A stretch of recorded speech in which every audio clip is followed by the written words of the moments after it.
Gotta sneak right back. Hold on. Europe. We're back. We're back from our continuation. More. Yeah, we're playing more Ace Attorney.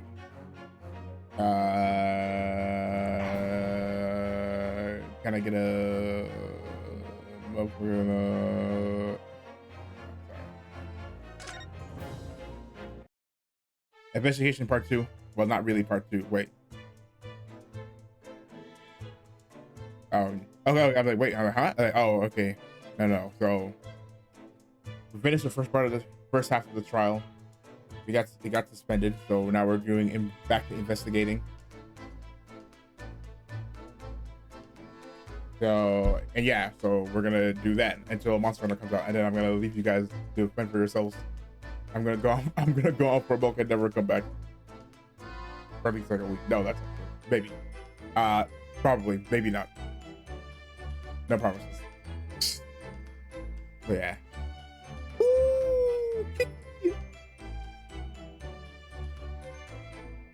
Yeah, I'm just we already saw the kitty. I'm gonna sit like this instead of like.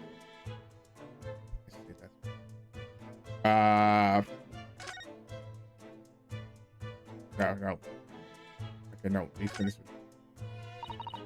This is some sort of makeshift stage, I think, isn't it? Where does the audience sit though? From the nightly Shakespeare performances, actors aspiring to the great stage must practice their art. Mr. Naruhodo, with or without an audience. Who wasn't it this game where they had that quote where to perform without an audience is an act of insanity or something like that? Hold on. Maybe that's it. Oh no, I think that was like a.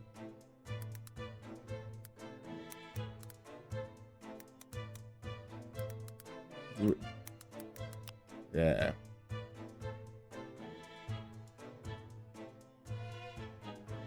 Right.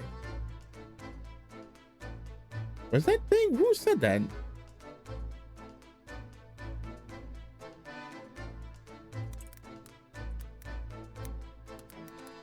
Who is it?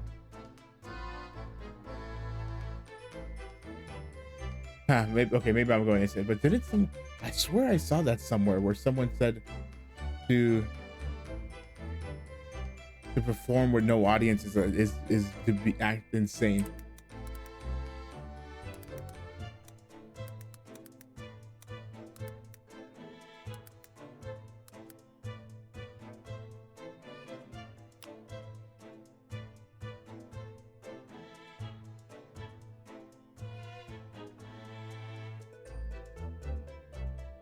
Okay, well, yeah, okay, sorry. Hold on. I was gonna be bugging me, but I can't really do anything about that. I'll figure it out later. You must practice their art, Mr. Naruhodo, with or without an audience. In fact, on a related note, perhaps you should set up a mock bench for the defense in your office. That would be, I think we're good on that one, Susato.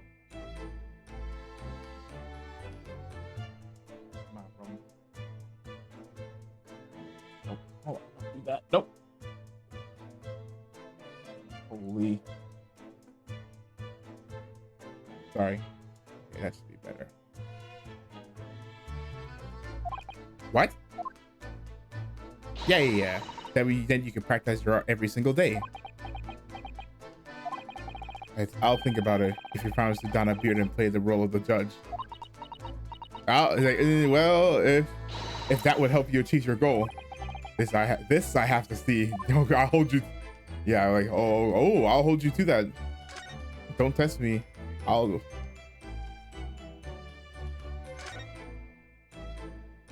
Okay, well I guess that's this right here. Oh yeah. So we found a picture of yeah. Who's this?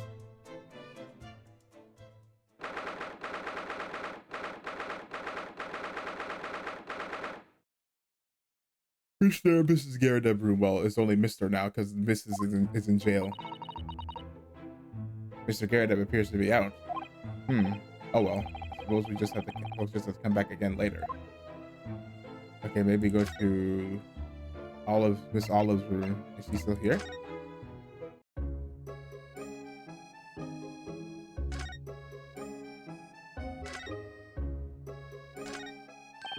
Oh, there's a photograph in the frame here. Oh yes, it's a picture of a young gentleman. He looks the same green, would I say? Perhaps again. My Mr. Not. Yeah, we heard this before. Yeah, we heard this. Yeah, we have that. We have that picture, right? Yeah.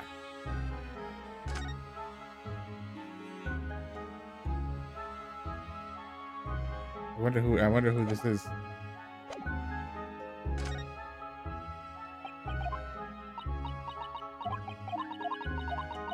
No. Okay, no. Right. Okay, no. I guess let's go to.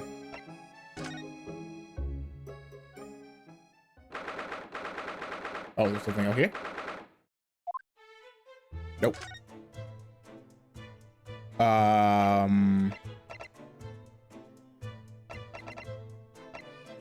Prison?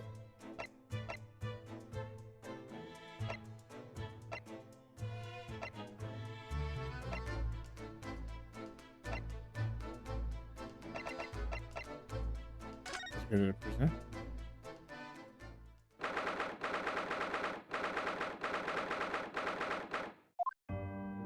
Nope.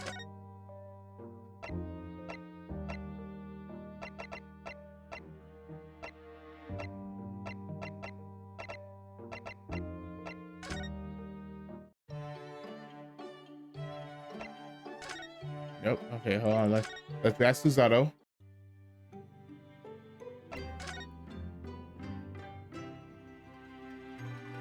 Huh? What's this? Kazuma Soki, the best friend I ever had, and a lawyer with such promise. He really saved my bacon in that horrible instance just before we left Japan. So powerful, so commanding. I can still picture him now, looking so fierce and determined in court. And then after the trial, that crazy idea he came up with. As a stowaway? Yes, he can fit inside my trunk if you curl up small enough, I'm sure. No one will know. Kazuma, won't you tell me why go to these lengths so I can accompany you to Great Britain? Well, it's been on my mind ever since we got through that trial, that you really ought to go into law, be a defense lawyer. You've got a natural talent for it, believe me, I guarantee it. But I never even thought about becoming a lawyer. Well, I can't force you, obviously. You'll have to decide for yourself. But anyway, London is the cultural capital of the world, city at the forefront of everything. It can't hurt for you to see it with your own eyes. No, that's true. I suppose, though,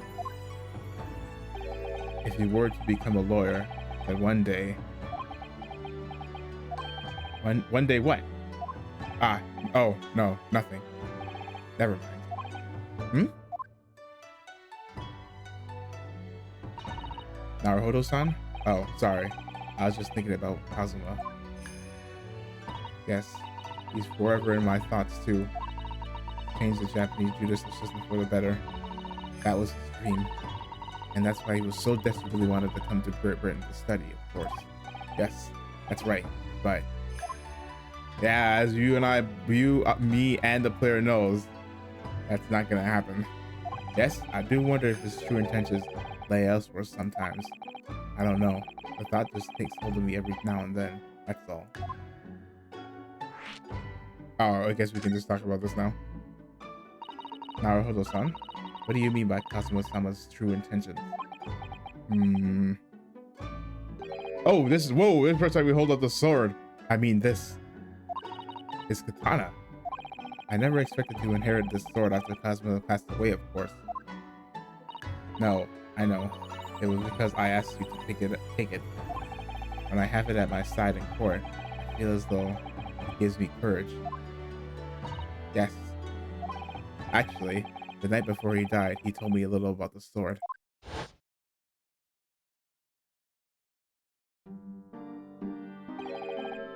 Karuma. Or Karuma? Not Karuma. Karuma. Or Karuma, like a car? Karuma? I think it is Karuma, like car. That's right. It's a prized sword that's been passed down through generations of the Astogi clan.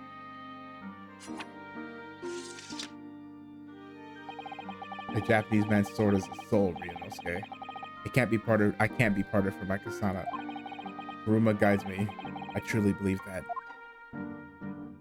Listen to the sword and it'll guide you. Though its name compels its wielder to slice evil in two, not that you would need to deem much compelling.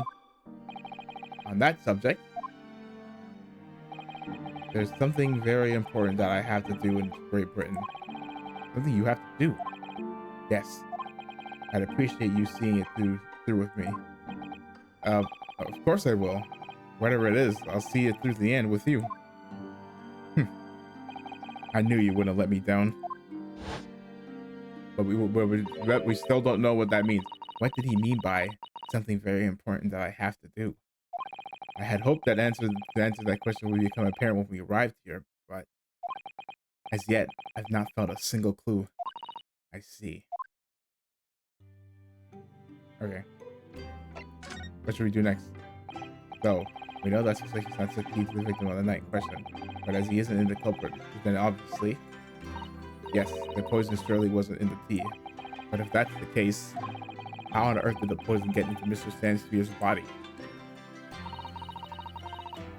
I'm sure we'll find a clue at the scene. Okay, so basically, there must be something in Mr. Sansevier's room that will help us solve the mystery. Well, naturally, Scotland Yard detectives have been over the place already, but it couldn't hurt for us to have another look around, I think. Definitely. And I'm desperate to know the outcome of the investigation of the tea left in the bar of soap. Well, if we run into this with the Greg, we could ask him about that. Okay, so that's... So no, we're not done with the room.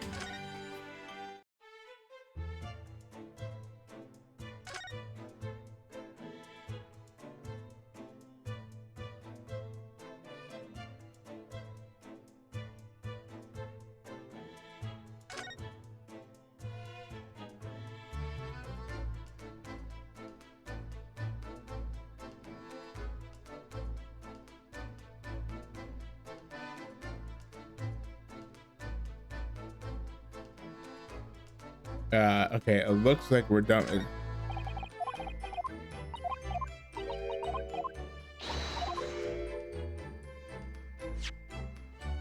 Maybe I have to look at something and then be like, change the person has the death of the murders. This was in the thing. Murder and burglary stilled in by natural causes. There they are. Stand out.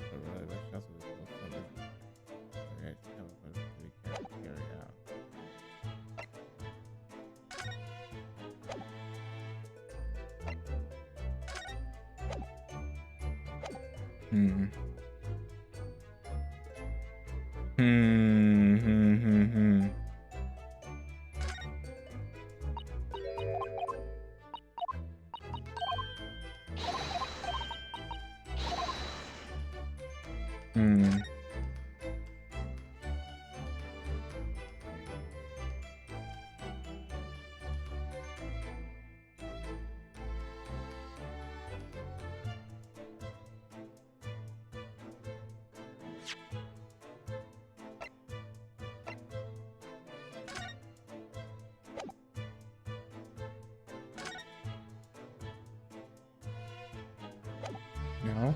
Okay. Must be something I just got.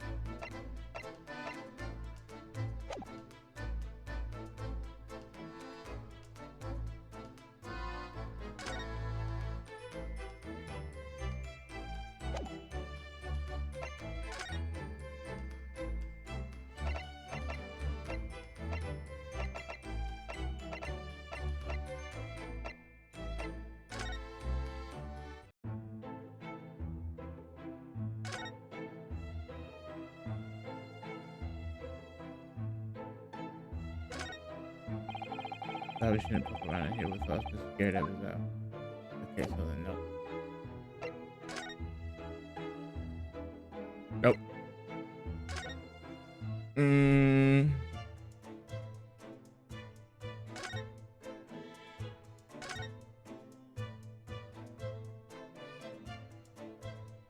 Oh, maybe we can present the no.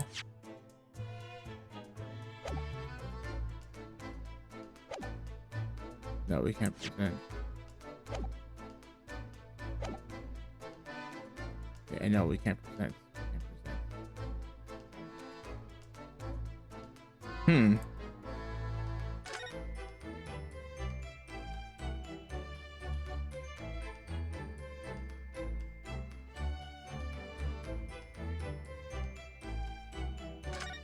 No. No, no, no, no, no, no, no, no, no.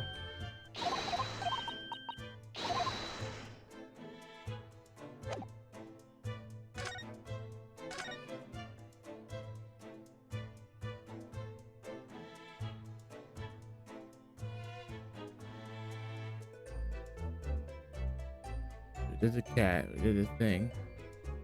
I don't know.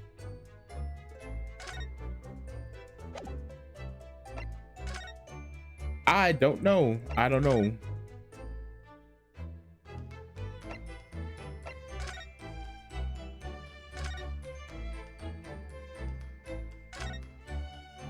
Nope.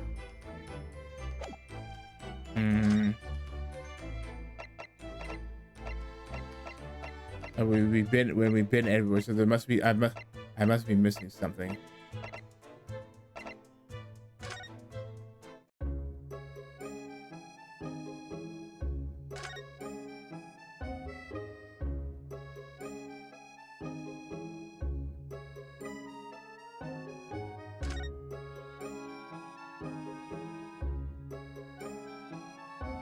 Yeah, I wanted to check at that, but I can't. Yeah, I can't present anything.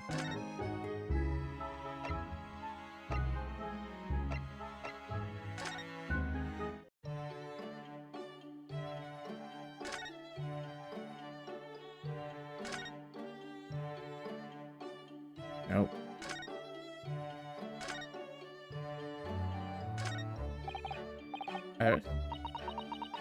He's locked in. Oh, that's incredible. That's incredible concentration, that is. I find it quite remarkable how she can focus on so many different things at once. Perhaps I should try drinking more herbal tea. The blend there from the right would be good for you, Bruno. Oh. Oh, Iris?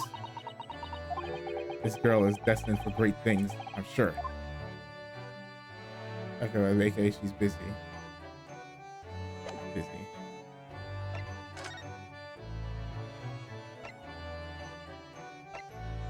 Hold on, I'm about to hold on to the handy dandy notebook.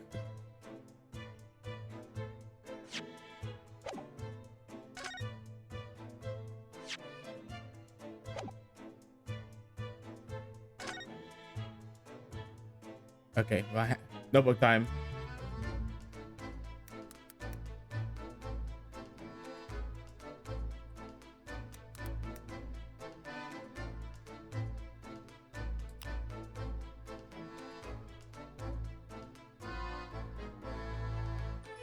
Hold on.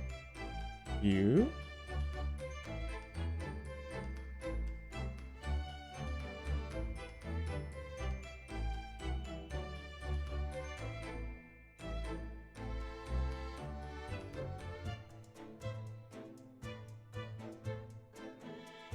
Nope. Nope. Nope.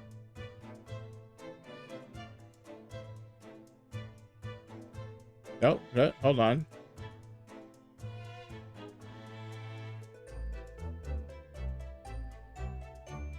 The investigation. There you go. That's this sounds asleep.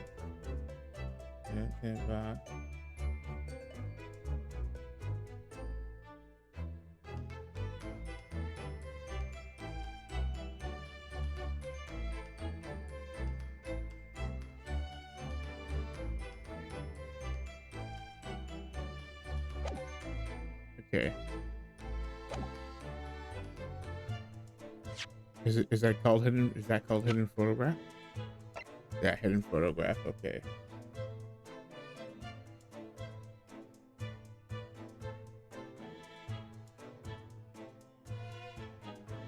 Okay, wait, but I didn't.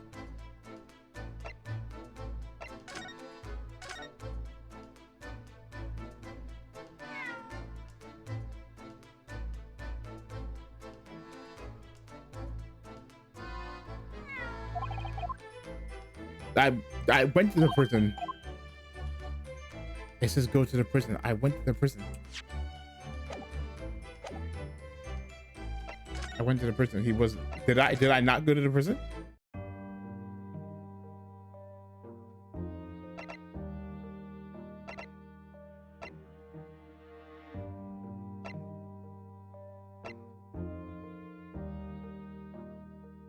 Yeah, no, I missed something. No. Yeah, no, I missed something.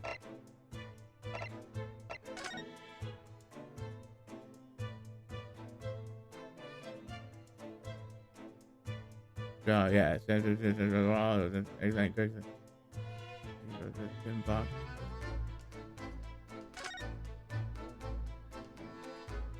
Yeah, after you finish this, okay, yeah, I did that. The cat did come out. Did I not have the food to give him?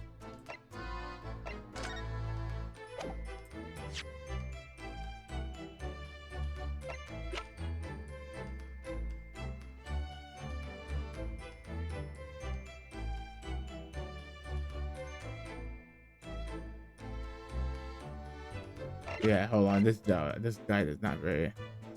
No, it's not very helpful.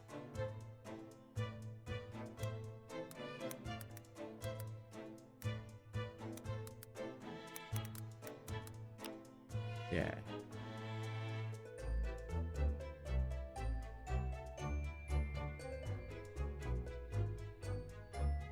Oh, you have to. Okay, so wait, what? Wait, you have to.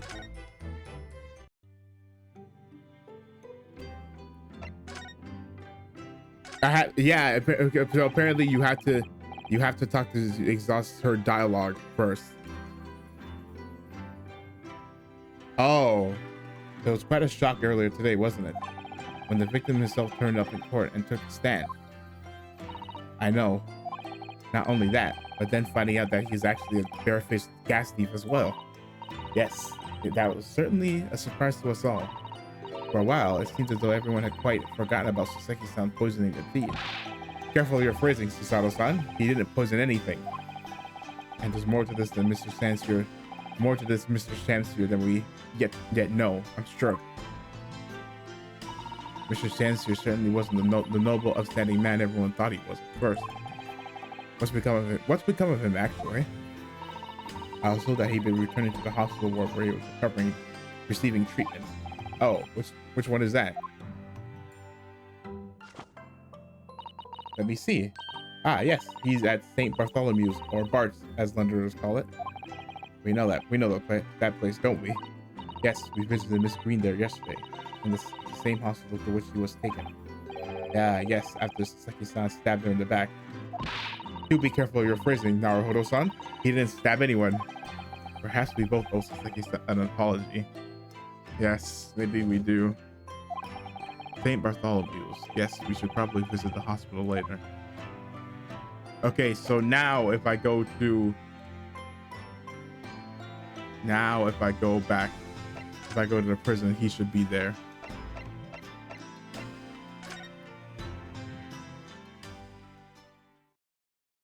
Yeah, holy... The game set me up. I was set up. I was like, what? What's... Oh, Mr. Natsume is back. So he is. Mr. Natsume, hello. Konnichiwa. I guess you respond better too. Uh-oh. I am a cat. Neko des. Huh? Like, sorry? Hold on. Speaking of thing, I totally forgot my pre-stream ritual. Gomene?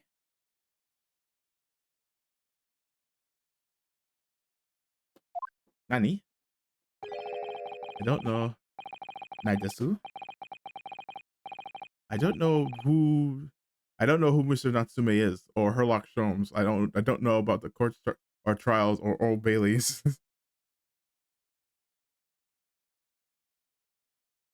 He's trying to run. You know, you can't run away from the truth. Mm-hmm. Mm-hmm. Mm-hmm. Lazarus.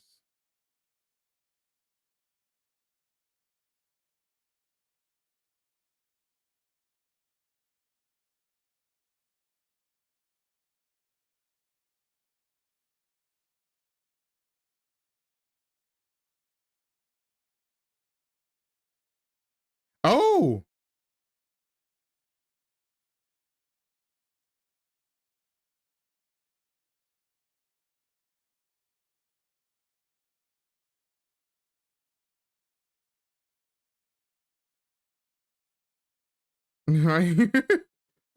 Sorry. Identity identity theft.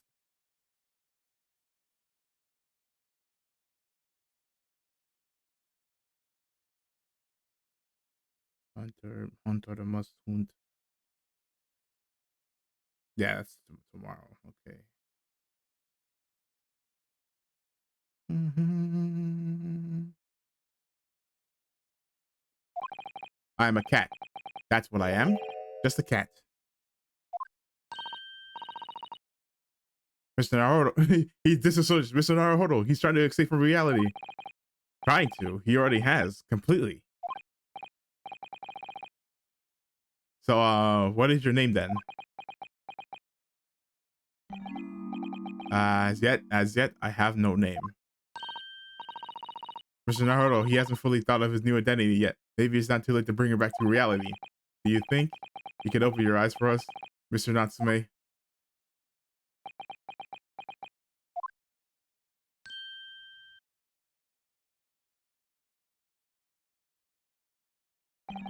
I am not a cat.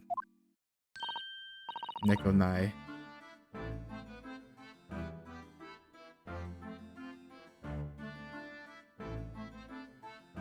Cat, I am not. It worked. He's back in the real world. What world? What's going to become of me? No! Don't answer that. It's obvious. My accursed soul is never going to escape this accursed fate. Mr. Natsume, no. This morning's proceeding in court proves that there's hope. Yes. Locum student Mr. Naruhodo Esquire was brilliant, but the Reaper is omnipresent in court, in my lodgings, there, here, everywhere, here, there, everywhere. Well, I don't know where it's there, here. What's he looking straight at me? What's he looking straight at me for? I think perhaps there are some things we should discuss. Oh, yes, we must. In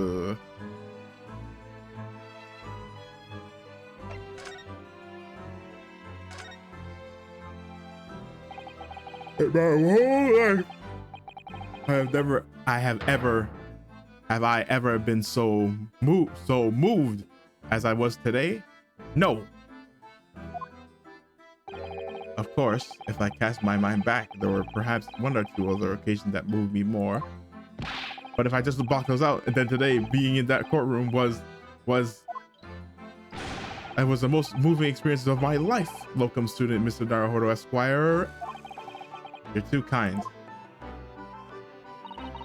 Scotland Yard found the remaining tea just as we introduced and are analyzing it as we speak. There's nothing wrong with that tea. They won't find a drop of poison in it. That solemn, sworn, Soseki certainty. Tell me, did you both drink tea at the same time that night? Oh yes, definitely. Remember, drink tea while it's hot. We both poured it down our throats like it was hot bath for our bellies. Like it was a hot bath for our bellies. And at the time, we were both completely fine. As shown by the fact that he and Mrs. Chancery were then engaged in the Romeo and Juliet match. I suppose the focus of the democracy will be how the poison was taken by the victim then.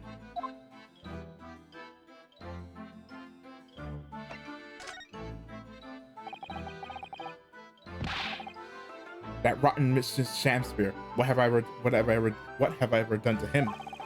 You don't recall him taking issue with you over anything you've done recently.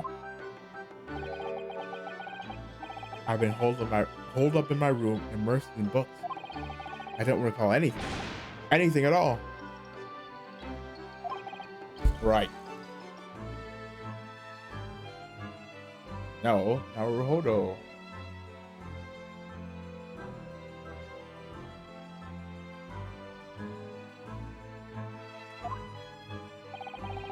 But what I don't understand is why he didn't let me know sooner. Let you know what, Mr. Natsume? I want the soap, of course. What else? Oh dear.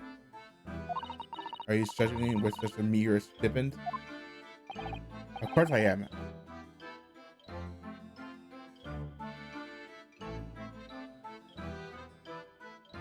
If I had money, I wouldn't have chosen to live an accursed existence in such accursed lodgings.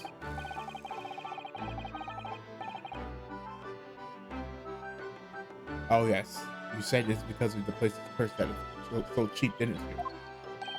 Exactly. Especially the room I rent. The spirit of that capital offender who lived there still haunts. Oh! Oh, okay. So that's the clipping of the person who died. Is that person? Or no, is in the clipping. And it's trying to kill me. Capital offender. Might I ask, locum student Mr. Naruto, that the next time you visit me, you bring super scores of super soft soap. Okay, then present the thing that we got. Like, do you know who this? You can do this photo. Mr. Natsume, there's nothing much, but it's been too long since I've been offered a present with that delightfully humble etiquette of our homeland. What? You're too kind. I accept it gladly. Sorry, but I wasn't trying to give it to you, actually. Okay, then no, and it has to be this. What's this? It's a newspaper cutting that we found in Mr. Shamspear's room. Ah, so he knew, did he? Sorry? About this man, Selden, the convicted killer, and the evil spirit behind the curse that afflicts my lodgings. What? He's already taken one young man's life, and now he's trying to take the life of another. A miserable maligned Japanese man. Mr. Natsume, if you know something, please, you must tell us. Tell us everything you can about this evil spirit. Capital Fellow Selden. The truth is, I didn't know the details myself until very recently. That Selden man was arrested about a year ago now. At the time, he was hiding out in lodgings at Mr. Garadeb's house. What? He lived where you do now? That's right. Yes, exactly where I live now. In my very room. Oh my.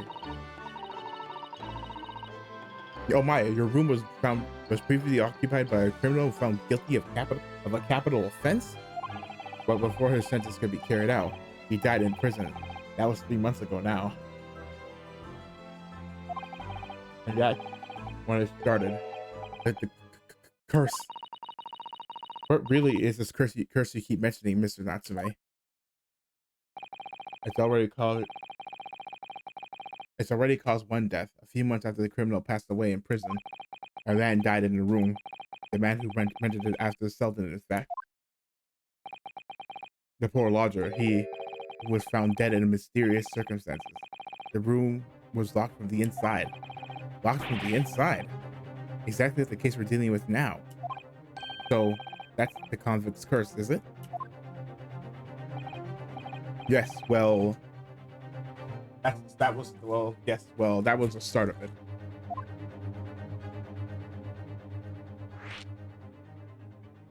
Come on, spill your guts. Tell the court.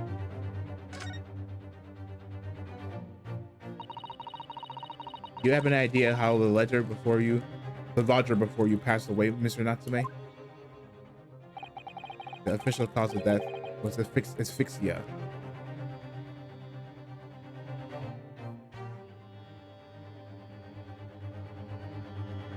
Asphyxia? That's choking. He was choked. When they discovered the body, the room was full of gas. Yeah. He was carbon monoxide poisoning. Gas. I only found out after I signed the lease. When Mr. Garrett came to tell me later, I couldn't stop myself trembling. In fact, if I know beforehand, I probably have been too scared to take the room. Landlord's lease, luckily legal. Lucky for Mr. Garrett, maybe. And not so lucky for Mr. Natsume. And now you believe this curse is affecting you? It is. At first, I just felt as though I was being watched all the time. And then you talked about having nightmares, didn't you? The dead are trying to take me with them. They come for me and try to suffocate me. Just when I'm struggling to breathe, I wake up. And the room is as cold as ice. But why is your room so cold?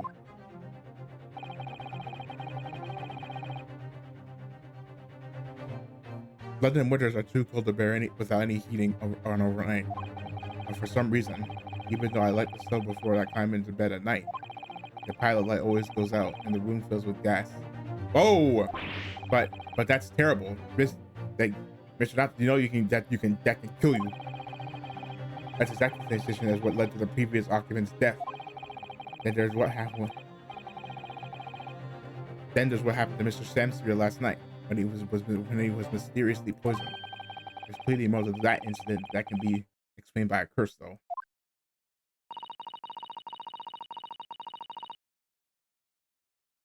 Whatever can be the cause of all these strange happenings in Mr. Garrett's rooms. Okay, well, let's go see Mr. Garrett.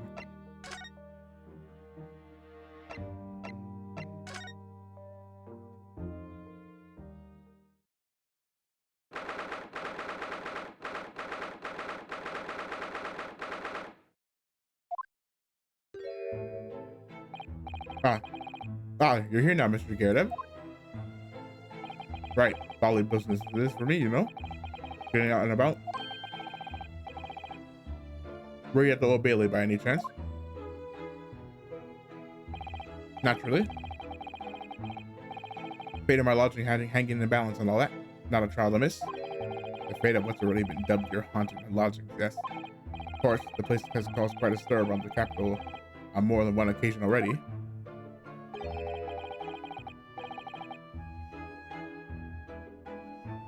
At the old haunted lodging or something, or some such.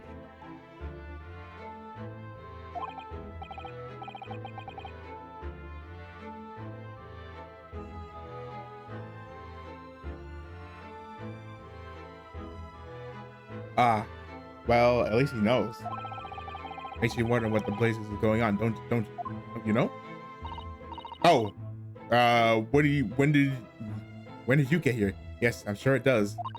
In fact, thinking back to Mr. Natsume's other trial just 2 days ago, you were at the Old Bailey then as well, weren't you? Testifying with your wife about what happened. Has he been with us? I guess he has been with us this whole time. Because we used the glasses, he lent us the glasses, and he didn't really leave after that. So he has been here.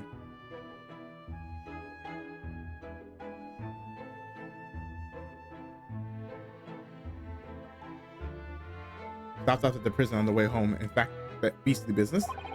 I see.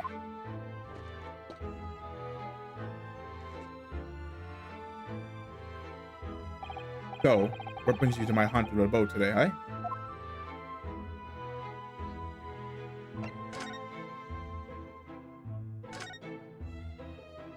Oh, yeah. Just about to die.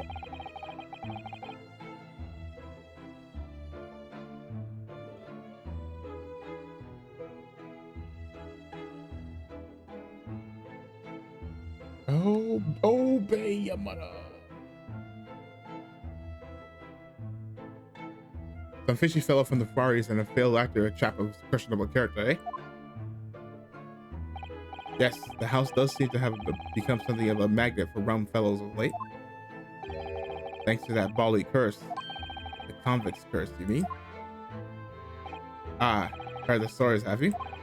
Rotten scoundrel was arrested here, and then the next chap in the room goes and keels over.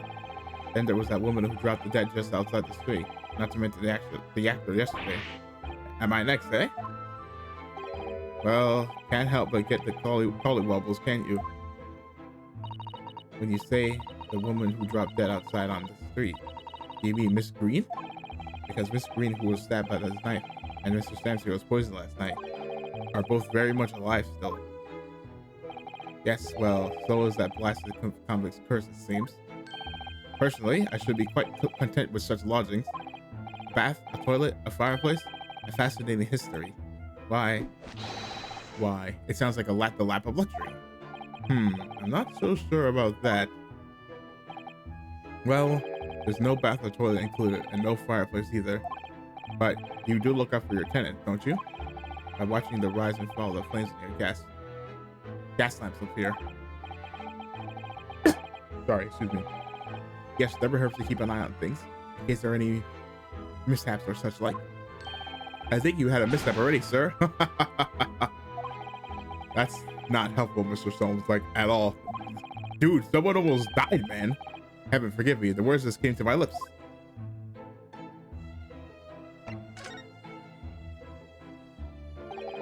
Some fishy fellow from Far East and a failed actor. Chap of questionable actor chap. There's no need for that, Mr. Garredev. That's right. Mr. Natsume is in no way fishy. He is undeniably peculiar, however. Is that right? Is it right that he took vacancy immediately after the previous tenant passed away? Yes, that's right. I asked the estate agent to find someone and he popped up the very same day. Never come across a cat so keen for a place with a background, as it were.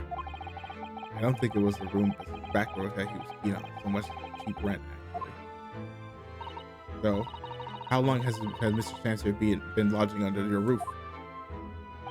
That failed actor chap? Let me see. Oh, of course. Yes, it's been 3 months now. Quite sure of it. Only 3 months. He's quite new here too, it seems then. And to what do you owe your certainty in that regard? Mr. Garredev, if I might ask. Well, it was the Selden calendar as it happens. Selden? The convict, you mean? Do Selden and Chancery have some kind of connection?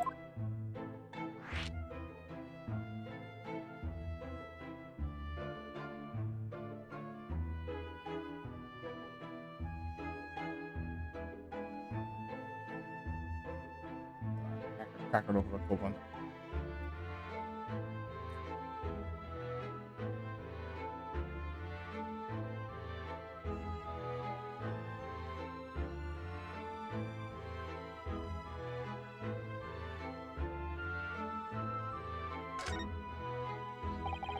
That convict chap, Selden, passed away in the clink 3 months ago now. You see, some milady or other. Yes, you've seen the report from the newspaper at the time. Well, it was only 3 days later that tragedian showed his face. Oh my gosh, the actor fellow. Really? Yes, I remember it quite distinctly. 'Tis small, this world we inhabit. For thee, landlord, hear my request. I, the humble Shanspeare, do desire to take thy room on the middle floor, offered ere a while for when. Oh! You see, no, he didn't want the bottom floor, he wanted the middle floor. Terribly sorry, but that won't be possible. Already have a lodger on the middle floor. Ground floor room's vacant though. Nothing can be made out of nothing. Let me repeat my will unto thee. This cold might be muffling your ears. The room on the middle floor is taken. It's ground floor or nothing. Very well. We have an accord. Glad to hear it. This is the serial killer. Though, as Shanspeare Though a chance to dance to celebrate. No, he must be LARPing as the guy. He did not die.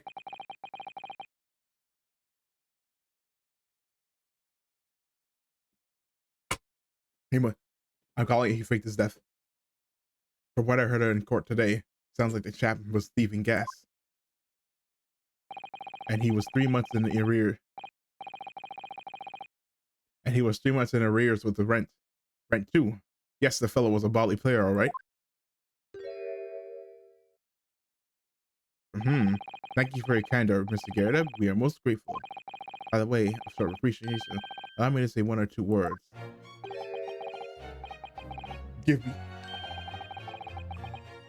Give me my robe. Put on my crown.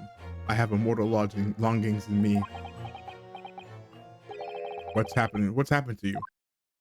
Come, Shakespeare, my dear fellow. What are his most famous lines? I wish to divulge my own learning of the subject, for I have a turn for literature too, you know. Perhaps you could turn your attention to more apt lines then. Okay, hold on.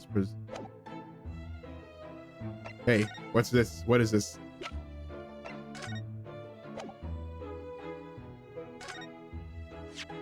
Mr. Gadeb, could I ask you to look at this photograph? Is that your son with you? Who's with you there? No, not at all. He was a lodger here once.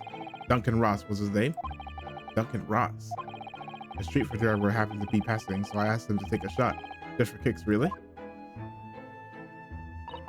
Was he by any chance the lodger before Mr. Natsume? Yes, that's right.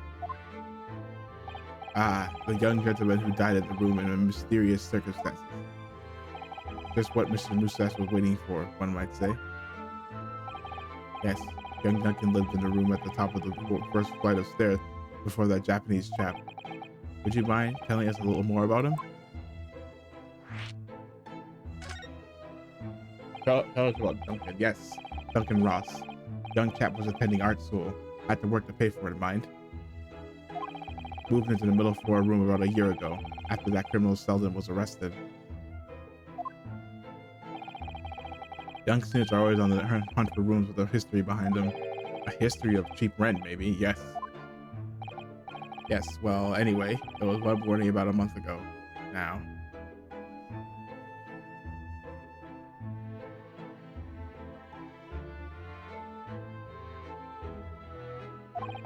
I hadn't quite worked out the old trick of watching the gas lamps to see what my laws are up to at the time. So sadly, I was rather tardy to discover what had happened. But the gas that alerted me, it was... yes, synonymous with the smell of death. Possibly straight away, of course, and the officer kicked the door off his hinges. Yeah, you gotta watch out for gas leaks, man. They will take you out.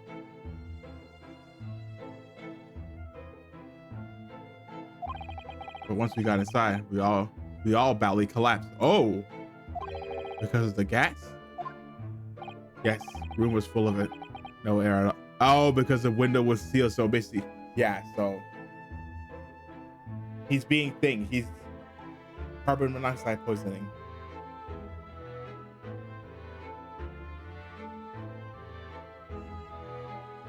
Okay, yeah, you should not do that.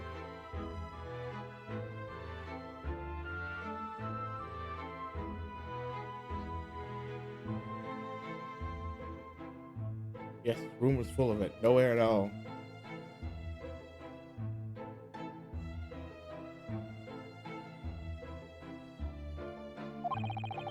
So must have gone out while the poor chap was sleeping in his bed. But Mr. Ross suffocated to death. Of course, the police gave me a sound picking off because the gas pipes were so old and all that. Can't tell you how much it set me back to have the lot replaced all over the house. And even after you had all that work done, Mr. Natsume says the same thing. The stove does that at night while he's asleep in bed. What the? Well, that's a Bali curse, the convict's curse. I've done my duty as a landlord now. Did you look at the thing? The stove, maybe? Get a new stove? Someone's feeling defensive.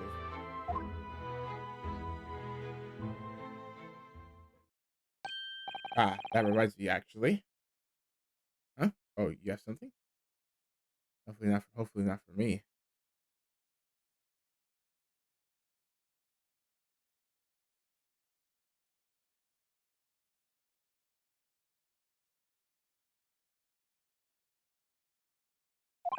Yes?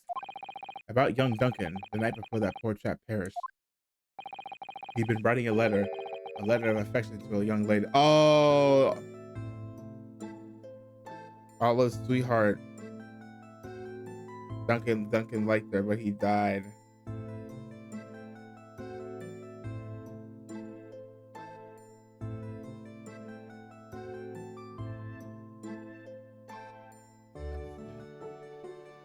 A letter of affection to a young lady. A love letter, you mean?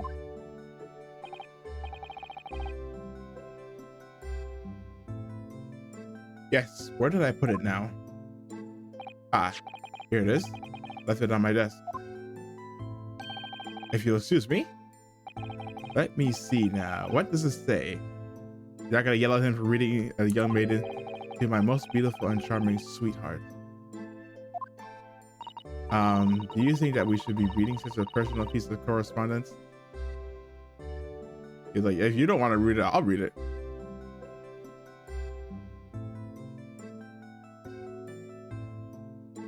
We're like, okay, let's see how the loser will try to ruse her up.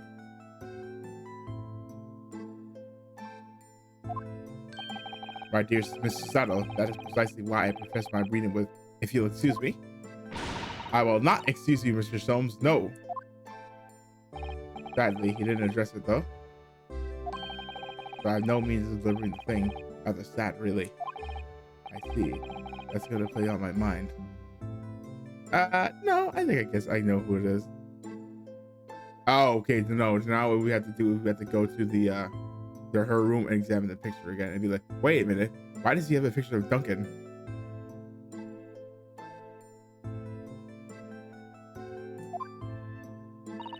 But really, the identity of Mr.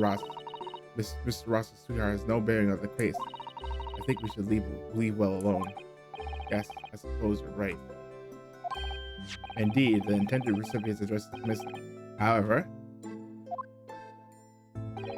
there is a name attributed to the man's most beautiful and charming sweetheart. Oh. Mr. Soames, please, I've already had to chastise you about this once. My undying love to you, my colorful darling, olive green. What? Okay, so like, did he not know? He doesn't know that that's a, maybe because he didn't see it, but no, that's, Miss Green, Olive Green. The woman who was plunged into a coma after a knife plunge in her back outside this house 5 days ago? The victim in the last case of sex in the court who regained consciousness only yesterday? It was her. It's just is it just a chance that her name has come out now? Or did it possibly be a mere coincidence? Mr. Naruhodo, whatever can this mean? Reading personal correspondence can have its merits. You see, Mr. Sato? Yeah, you know, we would have never known if we didn't read it. Okay, so let's go to her.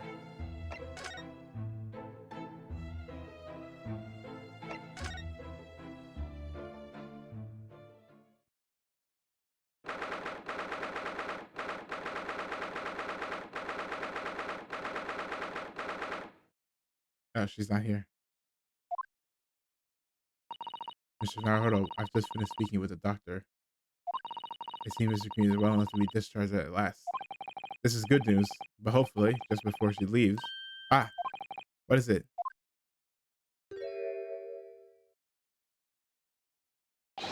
Mr. Green! What are you doing? What was that? She clearly just hit something behind her back. One moment. I'll be with you in a jiffy.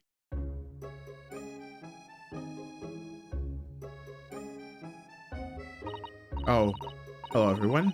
What are you all doing here? The doctor has said I can be discharged, so I'm just getting my things together. What you want to drink? Miss Green, what were you just doing? Oh, nothing. Really? I was just about to take some medicine the doctor prescribed for me. That's all. Well, we were hoping to have another quick chat with you if it's all right. I don't really have anything else to tell you. All right. She's definitely behaving strangely. Let's see if we can't coax something out of her. What is this? Nothing particular that no. This is the card that Miss Green was looking at, so telling before, isn't it? Mr. Naruhodo, we shouldn't be peeking at a young woman's private effects. Right. I should say peeking for a gentleman's effects only. Is she about to give me a Suzato takedown? Like, don't make me tell you again. You mustn't do that either. Holy, she's gonna kill me. And hey, you, Mr. Suzato, shouldn't be picking into another young man's mind either, hmm? And what is this? This is the bottle that Miss Green was just about to drink from when we arrived.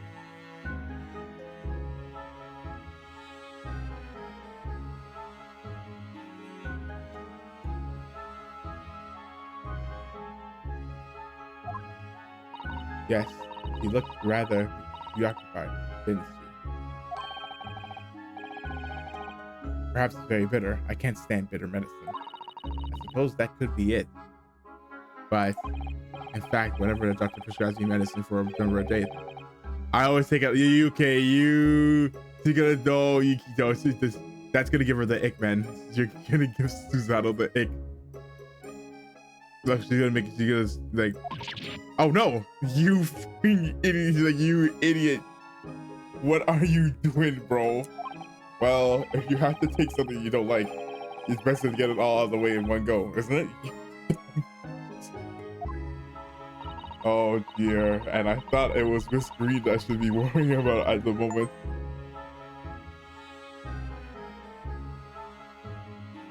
Oh, thanks for the spoiler. Thanks for the spoiler, game. It's gonna fall to the ground. I mean, Steam achievements. Okay, so yeah, thanks, game. We're gonna learn. Look, there's a. Oh yes, appreciate it.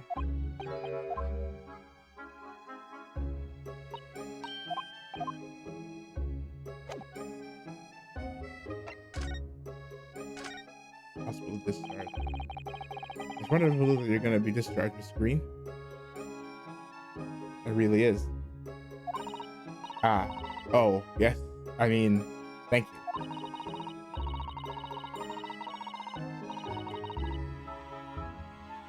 Once people are better, the hospital staff don't want them lingering, wasting space. Not people like me, anyway. So I don't think I should keep anyone waiting. I probably shouldn't stand around and chat. Certainly doesn't seem to be in the mood to talk. That's for certain.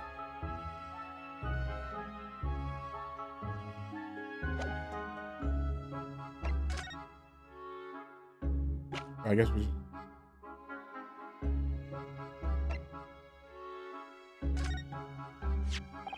Miss Green, you're helping me ask you about someone. Mr. Duncan Ross. You knew him, didn't you?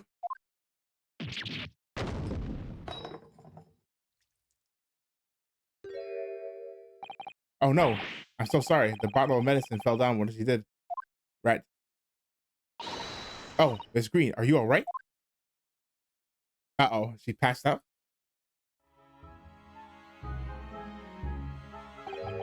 I'm so sorry. I didn't mean to startle you like that. No, it's just that I didn't think they expect to hear his name from you. No, it's all right. I just wasn't expecting it. But how do you know about Duncan? Mr. Ross has been writing a letter when he passed away. The landlord found it in his room. It was a very personal letter to you. I was at the art school. That's where I met Duncan a year ago now. He was working to fund his studies. He dreamt of becoming a professional artist one day. And the two of you became romantically involved? Yes, that's right. You were very much in love. You were engaged to be married. Holy, that's not just evolve. You were about to be, yeah. That's why he decided to move into a cheaper room to save money for the wedding. And that's what led him into Mr. Garrett. Yes, he told me he found the worst but cheapest room in the entire East End. And then, 1 month ago, that's when it happened.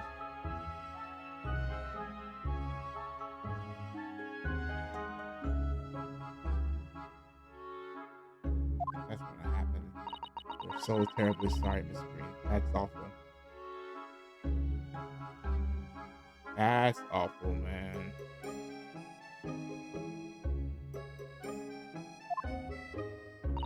Well, it's all in the past now, I suppose. Poor Miss Green. She looks desperately sad. I was starting to think that's just her look. But now I see that she has every reason to feel But now I see she has every reason to feel like the universe is against her.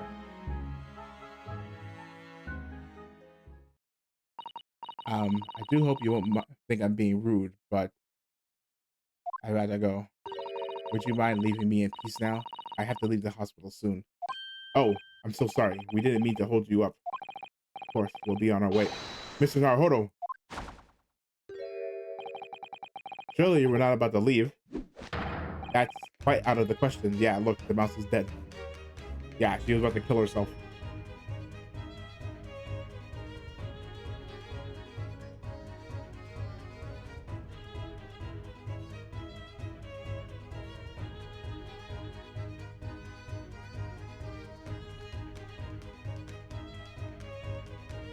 Surely you were not about to leave. That's quite out of the question. What? Ah, Mr. Sholmes, I didn't realize you were there. You were here. But of course I was, my dear fellow. Watching intently from the shadows as always. Well, make your presence known next time. Mr. Sholmes, what's this about? Something which occurs to me with some irregularity, Mrs. Sato, is this. Why do detectives insist on such an post facto modus operandi? Why solve a case after it's happened, instead of preventing a case before it happens? That is what sets great detectives apart. What do you mean?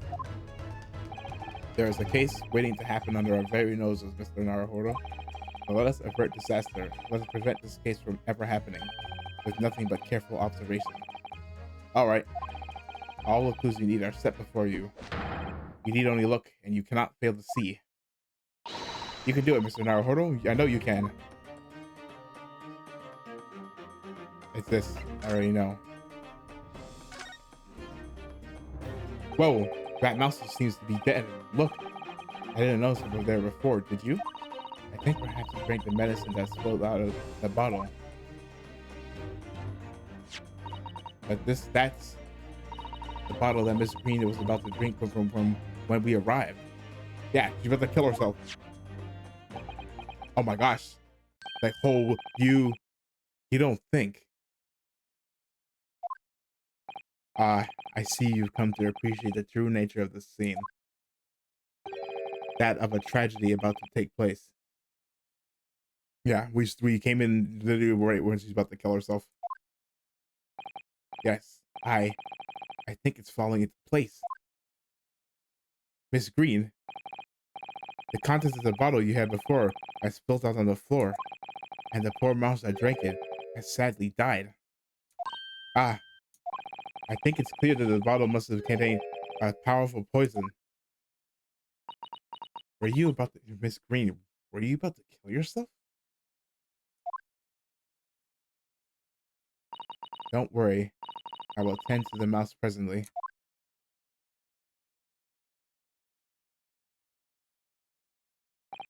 Miss Green, Miss Green, were you intended to go the same way as that rodent? To take your own life? To take your own life. Ah, once we left, You would have to put it to your lips again, wouldn't you?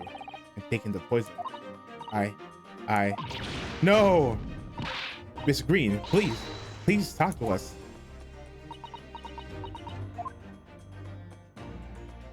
Yeah, and this... Never kill yourself. It definitely feels as though this card must be relevant. I mean, when we first arrived, Miss Green was standing with it in her hand and what can only be described as a very tense atmosphere.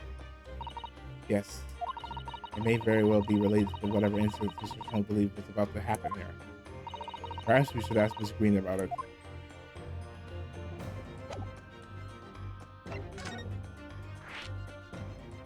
Suicide.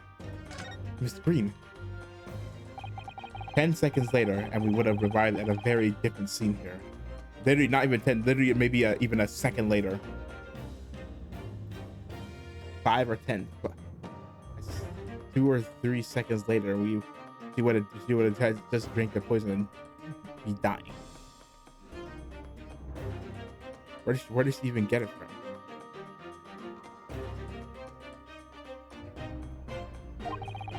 In all probability, we would not have enjoyed this most delightful conversation. Of course, perhaps it hasn't been quite so delightful from your perspective, Miss Green.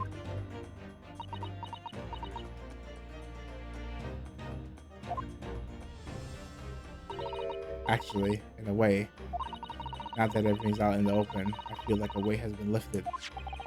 Tell me, how did you acquire that medicine?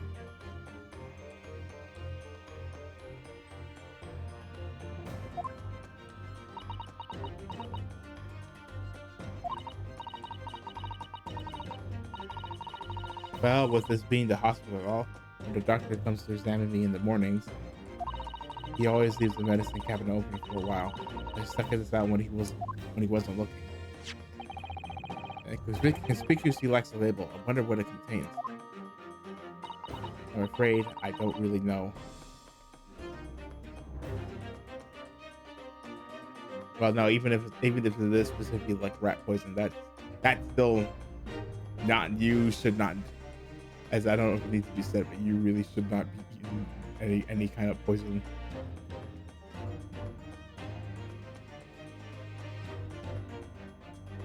I don't like not natural poisons. Like I know. Well, you shouldn't be eating poison. I mean, like more like synthesized. I guess I don't know. Yeah, of course she wouldn't know. She's not a doctor. But I thought if I drank it, I might just stop the pain somehow. Will the pain ever stop?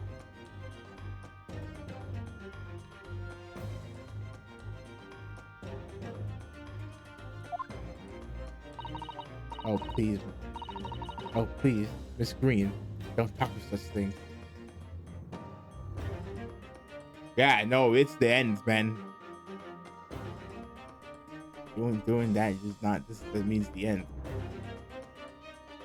That's it.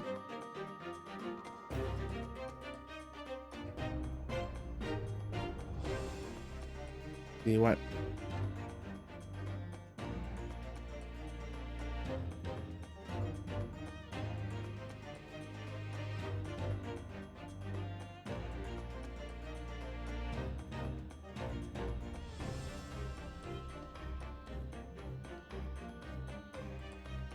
Yeah.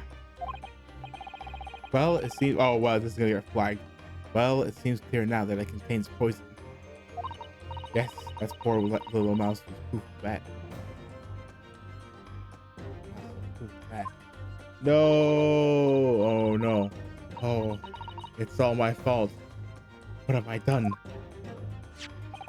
I shall remove this. I shall remove this from the office, Miss Green. I take it you have no objection. No, none. It's fine. Sometimes it breaks.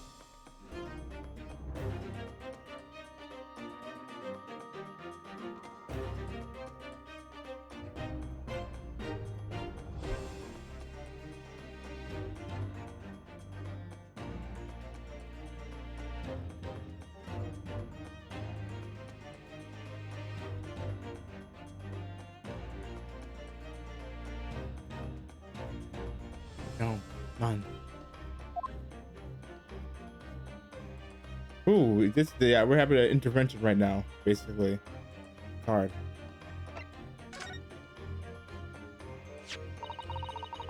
Neither the sender's name or address appears to be written on the envelope of the card. Had arrived by post at my home the day before the incident that put me in the hospital here. I have ev- I have information regarding the death of Duncan Ross. Come to the Slug and the Salad on Briar Road at 5 p.m. on the 17th. What? That's when she. Wait, what?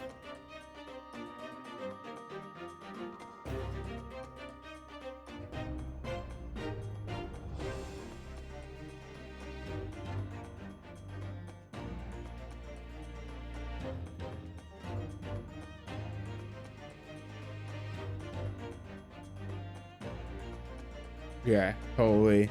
That's the same day that she would then proceed to get stabbed in the back. I'm pretty sure. Don't tell anybody else about this letter or the meeting.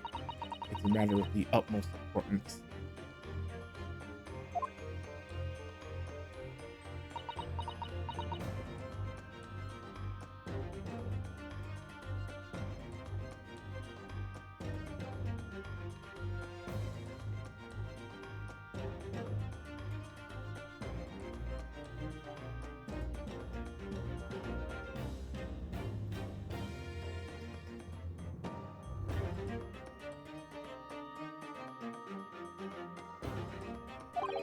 Wait a minute. The 17th of this month? That's the day. That's the day you were stabbed on Briar Road. And at 5 p.m. That would have been around the time she got stabbed. Is the precisely the time when the incident occurred. Yeah. So that's why she was on Briar Road.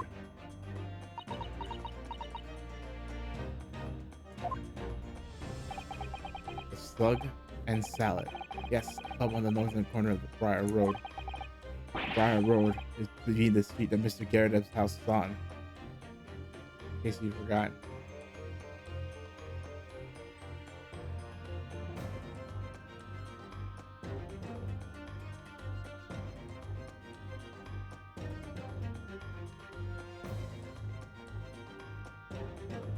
Yeah. Does this mean that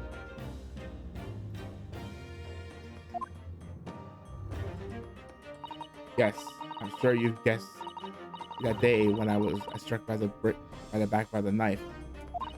I was actually on my way to the Slug and Salad. Yeah, she never like I think we said in the trial that she didn't really get a chance to testify. So we didn't hear her recollection of what happened at all since she was in a coma. I was actually yeah. He's beating the person. Goodness.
Yes, it's late. And, Mr. Naruhodo, did you discover anything that might be of use in your report tomorrow, do you think? Because of Mr. Chancellor, Mr. Daredev's lodgings, the conflict cited, Selden, there are many facets to the case. And we're yet to see the heart of it, if you ask me. My feeling, anyway. I can't help but wonder about the results of the analysis. And to Mr. Natsume's tea, you mean? Yes. Will they have found strychnine in it or not? Well, I fear that either way, it would be hard to escape the grip of our friend, Mr. Reaper.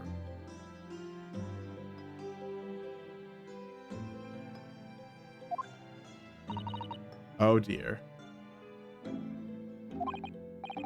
Yes, Baron Van Zieks. But I wish you every success, of course. Though I was late to rise this morning, tomorrow will be a new dawn. I intend to spring for a refreshed Chris to attend the trial. Basically, he's coming. Since Mr. Soames, you're going to come? Indeed, whatever happens, I shall be there. Assuming my eyelids cooperate in the morning. Well, I think we've done all we can. And now all that's left is to remain focused and keep fighting for Mr. Natsume's cause until the very end.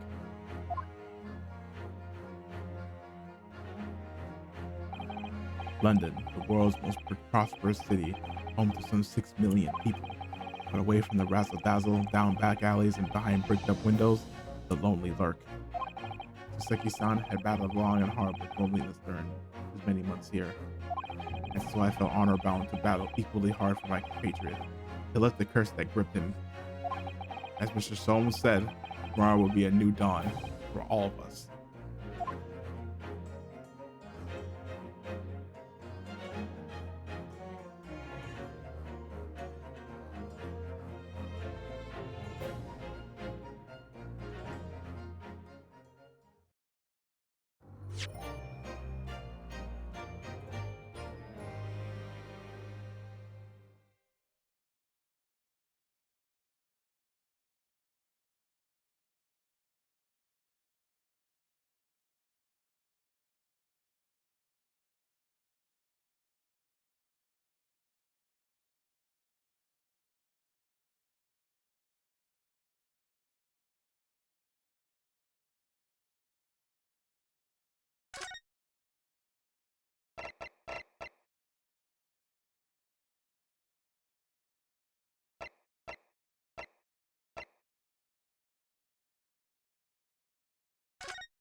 Good morning.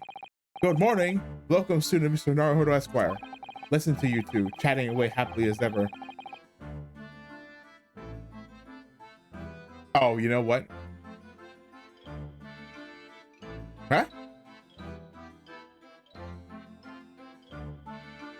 Hey, what you...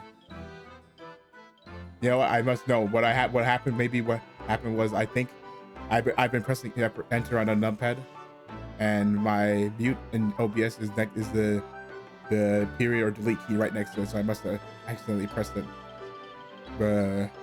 before. Listening to you two chatting away as happily as ever, and then thank you for saying something though. Listen to you two chatting away as happily as ever, if the main player of today's trial isn't here. Well, maybe I should not do that. Why would you do that? Why? I can scroll this log. Oh dear, you didn't mean to cause offense, Mr. Knox, right? I thought perhaps that because you had your eyes shut so tightly, you were meditating and finding inner calm. It seems wrong to disturb you. I was waiting.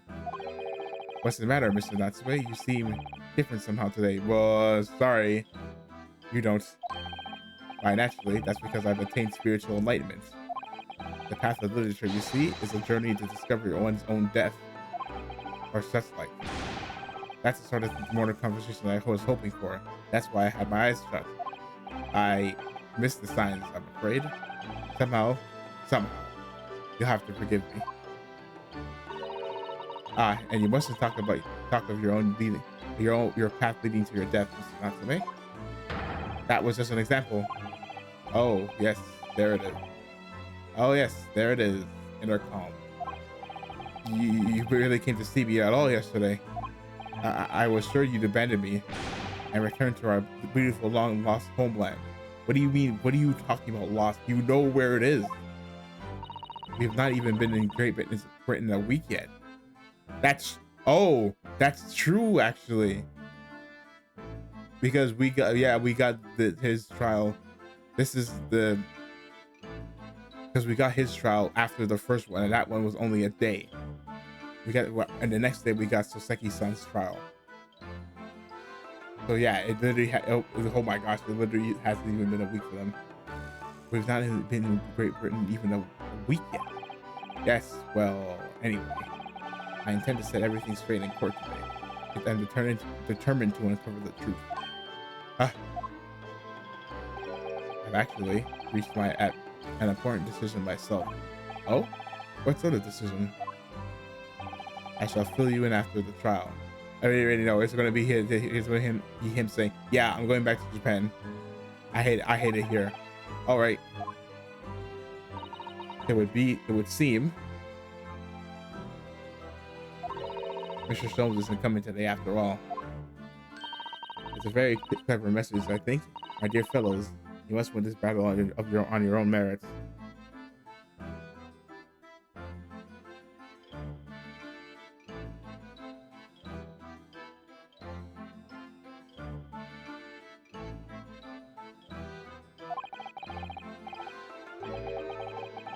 It's a very clear message, I think, that he's overslept again. Great detective, my arch nemesis. Long may he stay away. Long may he stay away, if you ask me. Out, defendant, and your legal representative? The trial is about to begin. Make your way into the courtroom immediately. All right, here we go.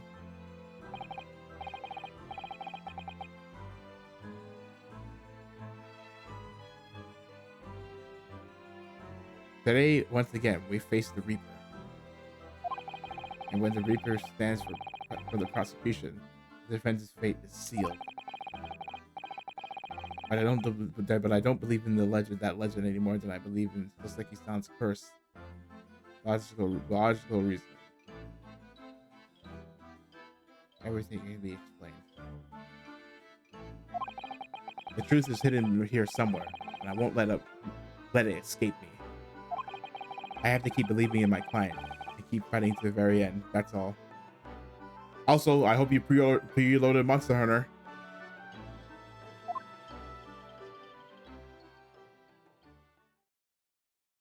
said you could last night. Not here, but I don't mean here, but I.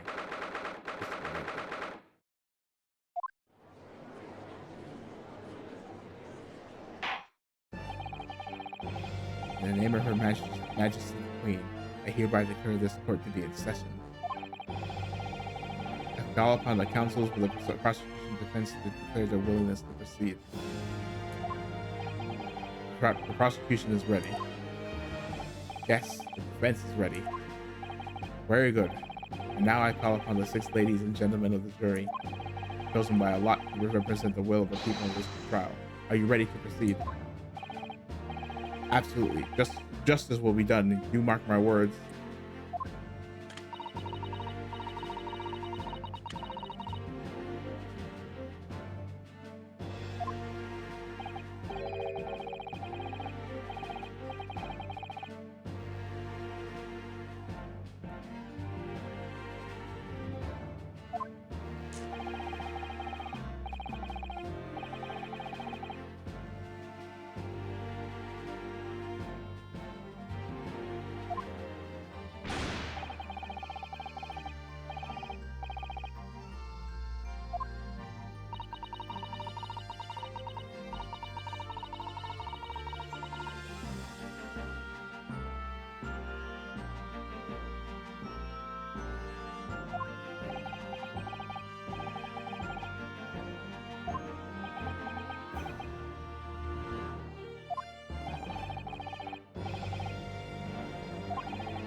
In the dock.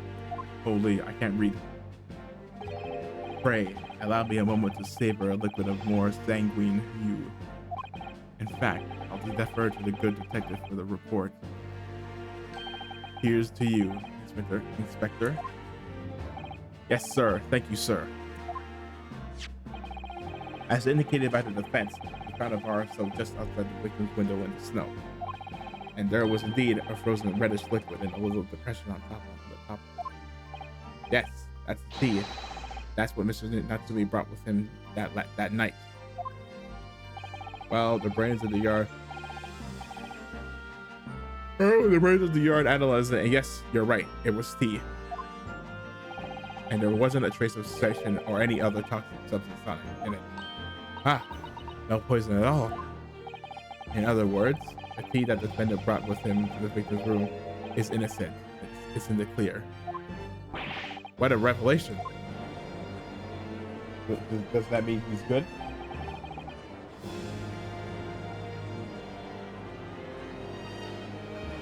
As I suspected.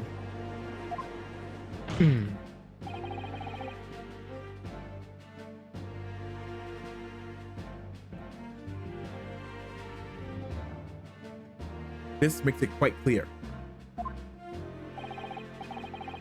Let's defend it, Mr. Oh, hold on. Oh, you didn't get me. My learned friend is jumping to conclusions again. A typical Nipponese reaction. What? Yes, it's true. No poison was found in the few drops of liquid recovered from the soap on the window ledge. But what logic is that? Would you take a drop from the Thames and conclude the water in the ocean isn't salty? My word, the water in the ocean is extremely salty. What counsel? Nope, there he goes. Exactly. Until unfit for drinking, just as the victim's tea was on the night in question, as the court has already heard.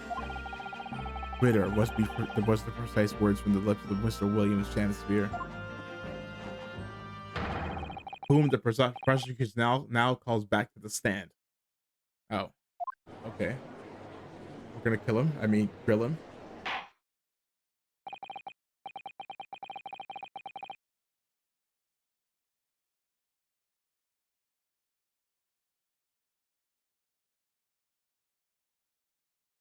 Very well. I will uphold the prosecution's request.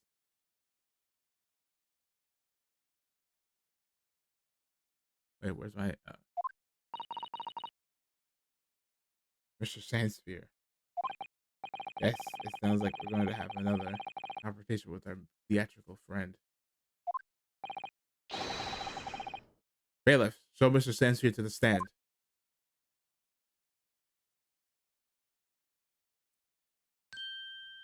Oh, there he is. Mr. William Sandsphere, the victim of the despicable crime.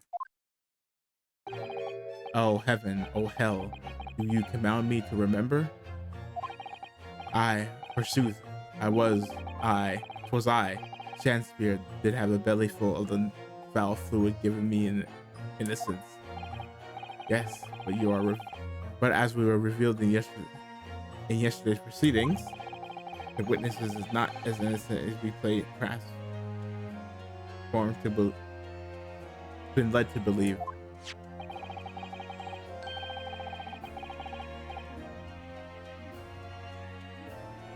By using bars of soap as such as this, he has been stealing gas with the supply company. Yes.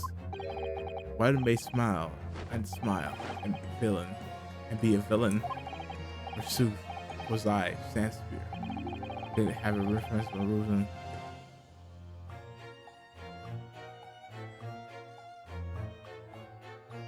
What's that was saying? I was giving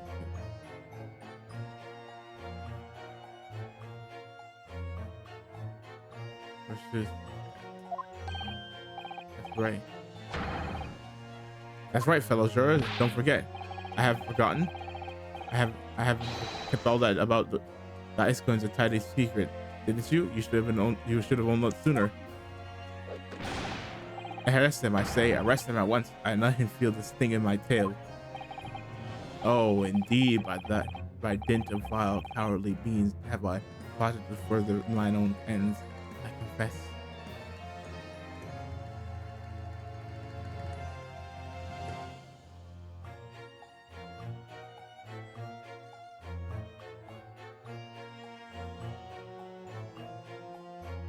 Further my own ends, I confess that was not part of my sins, or what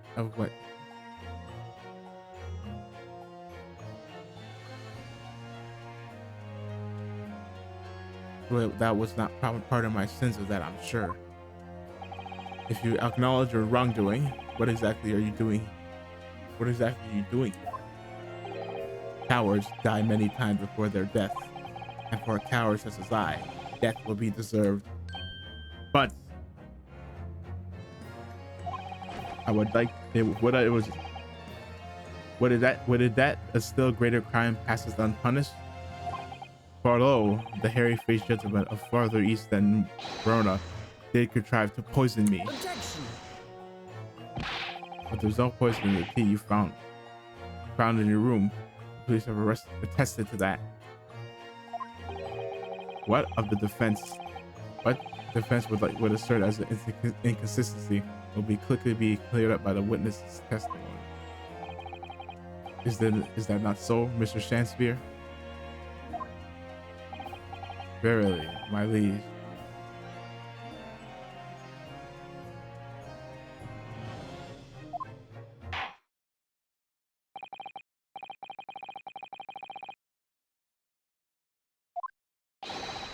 Tell the court why is it that poison apparently entered your body? Hold on, I think I missed something. F.A. That's a verily, my liege, I would most gladly speak. Very well, let the witness testify to explain his inconsistency. Tell the court why it is that poison apparently entered your body, though none was found in the tea.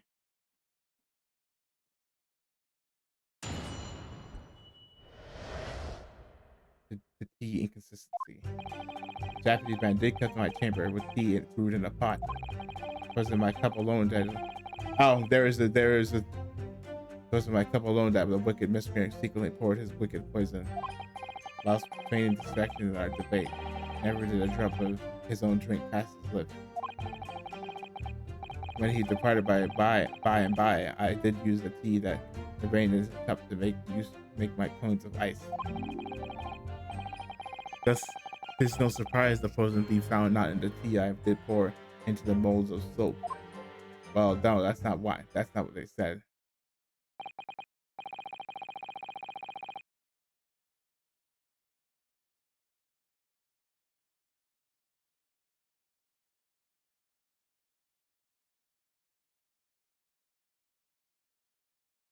The poison was slipped into the cup after the tea had been poured. The normal way for poison to be administered is, in my experience. Oh, quite. Otherwise, it would have been disastrous if the poisoner were to mix with the cups, for instance. But no poison bottle was found at the scene. Because, quite simply, the Japanese took the bottle back to his own room. Huh? That's oddly specific. The absence of a vessel containing the poison only becomes problematic when considering suicide. Ugh. I knew that. By now, it should be perfectly clear. A bar of pure soap, cheap soap.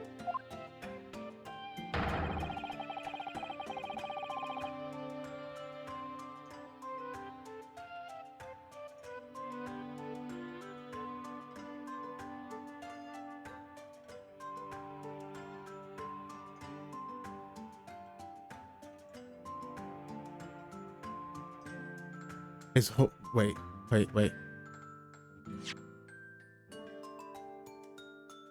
A bar of cheap soap is wholly insufficient to wash the deep stain of guilt from the accused's hands. Ah, sirs, madams, 'tis true that I, Shakespeare, be a common thief of gas. But, listen here, ladies and gentlemen.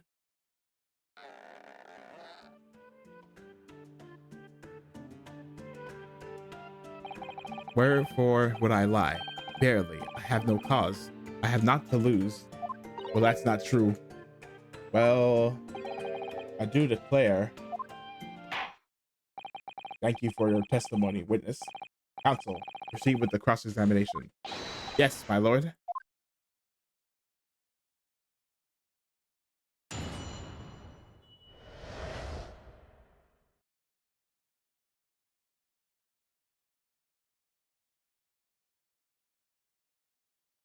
E of the tea inconsistency. Japanese man did come to my chamber with tea brewed in a pot. It was in my cup alone that the wicked miscreant secretly poured his wicked poison. Whilst feigning distraction, I narrated a drop of his own drink past his lip. That's not true. That's not true. I'm gonna save.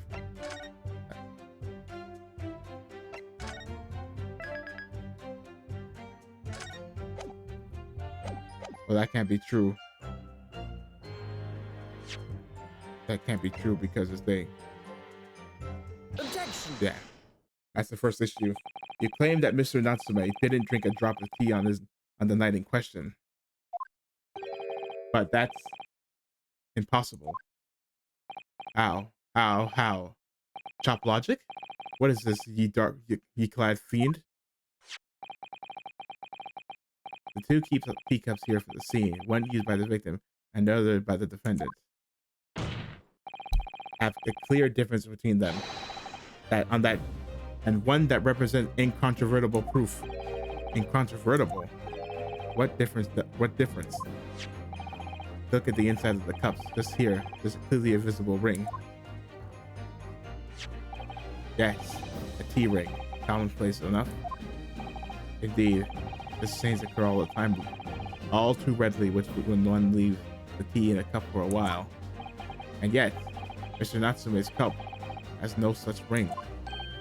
Good lord, you're right. It's completely clean. And prithee, sir, that one makes. What makes thou of it?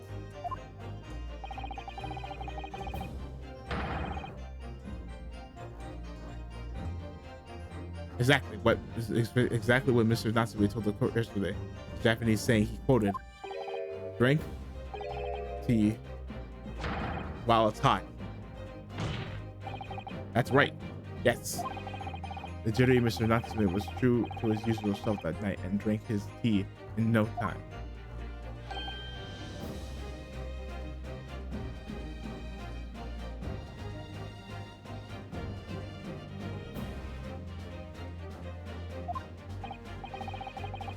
I could.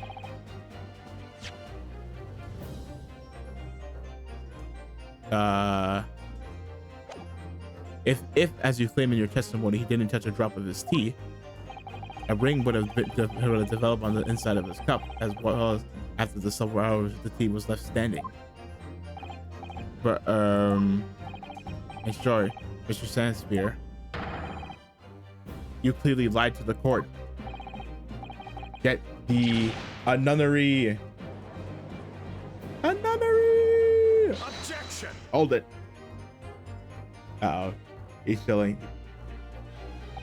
As a rule, I fill my hollow chalice up to 7 times during any one trial. You might want to keep that information to yourself. Yet, on occasion, tedium distracts me and I pour more times than I intended until the bottle is dry. Your drinking habits are fascinating but irrelevant. On the contrary, they illustrate the fickleness of human memory. To William Shakespeare. Yes, my liege? Oh, your previously statement that you made the coins of ice from leftover teas in the accused cups. Could it be that you were perhaps mistaken? Eh? Could it be that, yes, perhaps there was some tea remaining in the small teapot left at the scene? The fact that has vanished from your memory until now. Whoa! Why is he giving me? Face, my liege, thou art a magician. For verily, 'tis as though thou hast seen with thine own eyes that night. What? Forsooth, I was mistook. I did plan to use the tea room from the Japanese fellow's cup, although when I looked, it was empty.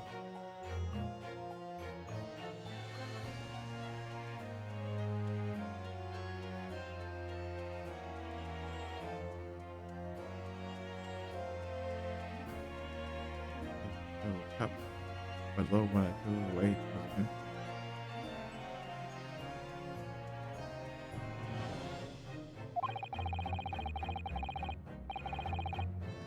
And thus did I use the dregs that festered in the teapot, as my liege did success. And you just suddenly remember now that you made a mistake before?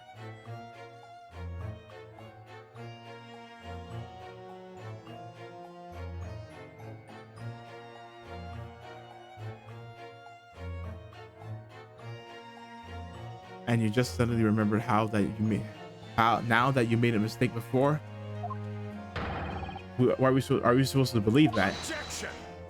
Doesn't matter if you believe. People's memories are imperfect, my learned friend, which is why we rely on evidence instead. But in any case, it makes no difference. The victim's most recent testimony tells us 2 things of note. Firstly, that the poison was put into the victim's teacup only.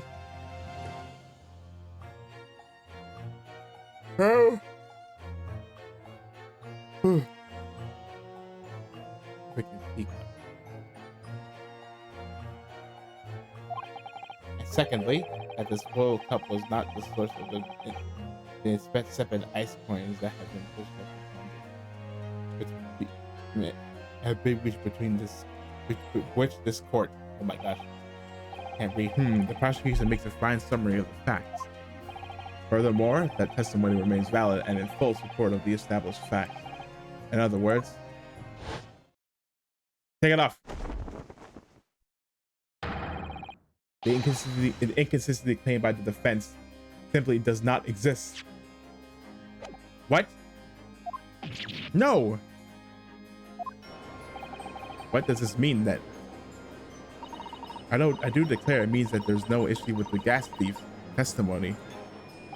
Apart from the bit about the thieving gas, obviously. My lords, ladies, and gentlemen of the jury, I do solemnly swear, after I did dine at Grubbery Alley Alehouse that night, not did pass my lips, but the black tea given me by the Japanese, whose back he stooped as low as death. And on what did you dine, sir? Why, I did partake of my favorites, a broth of as would be called soup, and a leaf as would be called salad. As in the insalubrious man, as insalubrious a menu as the establishment where it was served. But you gods will give us some faults to make us then. Willingly would I suffer what punishment this seems fit. Serve as a wicked gas thief, but I pray ye wise and noble fellows never forget the simple truth.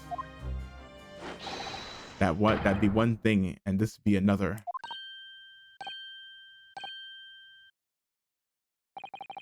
Yours all, you humble servants, Chancellor does entreat you. Punish the Japanese fellow for his sins. My lord. If I may speak, my lord. Oh no. Yes, Mr. Foreman. I believe we may have been duped by the rotten defense lawyer. By me? I do declare you may be right. We all know the wife there was making coins of ice to keep himself warm. But this lawyer said, lad says as he's seen gas, he deserves that those are poison for it, eh? Even leading us up to the garden path, and that's what he been doing.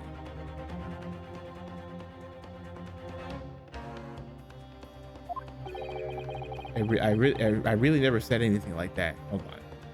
Right?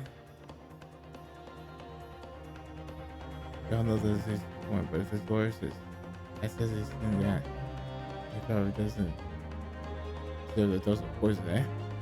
You're looking up. He's been leading up the garden. Yeah. We really never said anything like that. But what we just heard from the victim there has opened up our eyes again. He reached a decision this time, and it won't be swayed from it. The court acknowledged they didn't even hear anything. It's like, oh, he's guilty. Oh, he's not guilty. He's like, you didn't hear anything. Everything. The court acknowledges the position of the jury foreman. And will duly hear the jury's findings. What? No. You can't yet. Ladies and gentlemen of the jury, you will state your decisions now. Guilty. Guilty. Guilty. Guilty. Oh, Guilty. brother. Guilty. Guilty.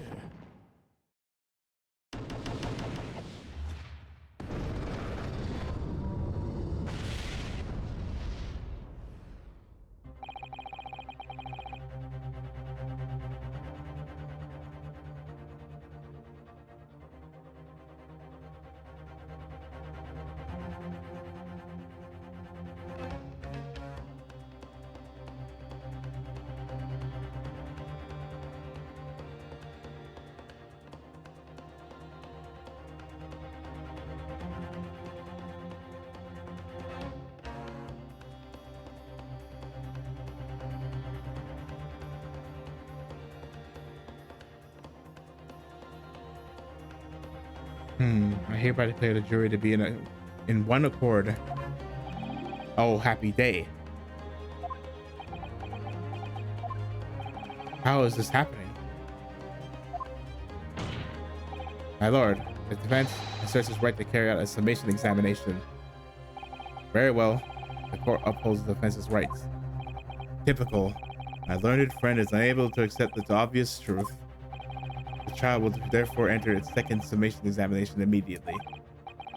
Jurors, the court calls upon you, each of you, to state the grounds upon which you find the defendant guilty of the crime which he is charged.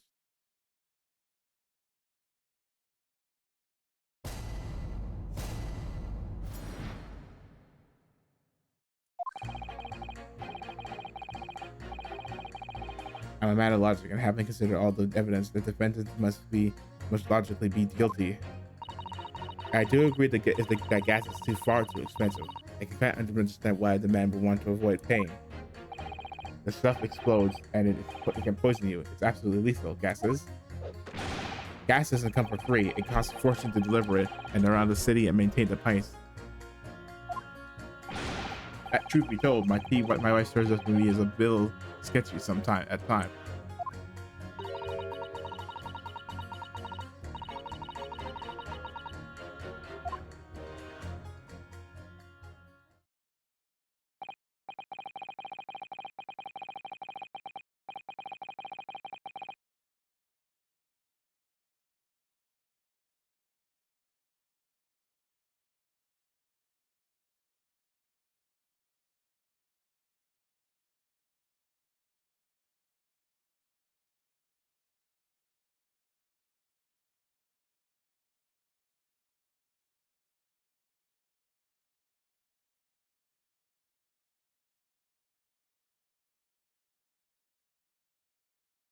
I pressed the mute button again by accident.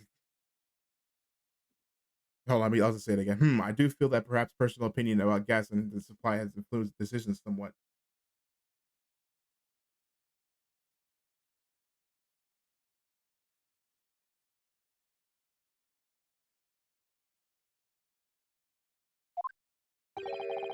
But never mind. No. You really should mind. The truth is, our counter argument wasn't as unsalable as we'd hoped. And Mr. Shakespeare was poisoned. There could be no doubt of that. Then how are we supposed to turn this around? I think we need to establish the method by which Mr. Shakespeare was actually poisoned. Our only hope is to demonstrate to the court incontrovertibly, but that's surely almost impossible at this stage. If we don't manage it though, Mr. Natsume will be found guilty.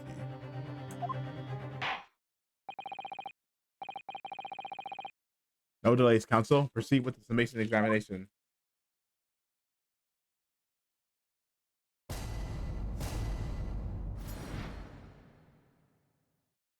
Defensive rebuttal. Yeah, around maybe. Not that if watchers don't know what I'm talking about. Around maybe like 11:55, I'm gonna go. Probably have some time. Let's see how far we can go. Okay, I'm a man of logic, me, and having considered all the evidence, the defense must logically be guilty. I do agree that gas is far too expensive. I can quite understand why the man would want to avoid paying. Well, we can just start. We can just press everyone.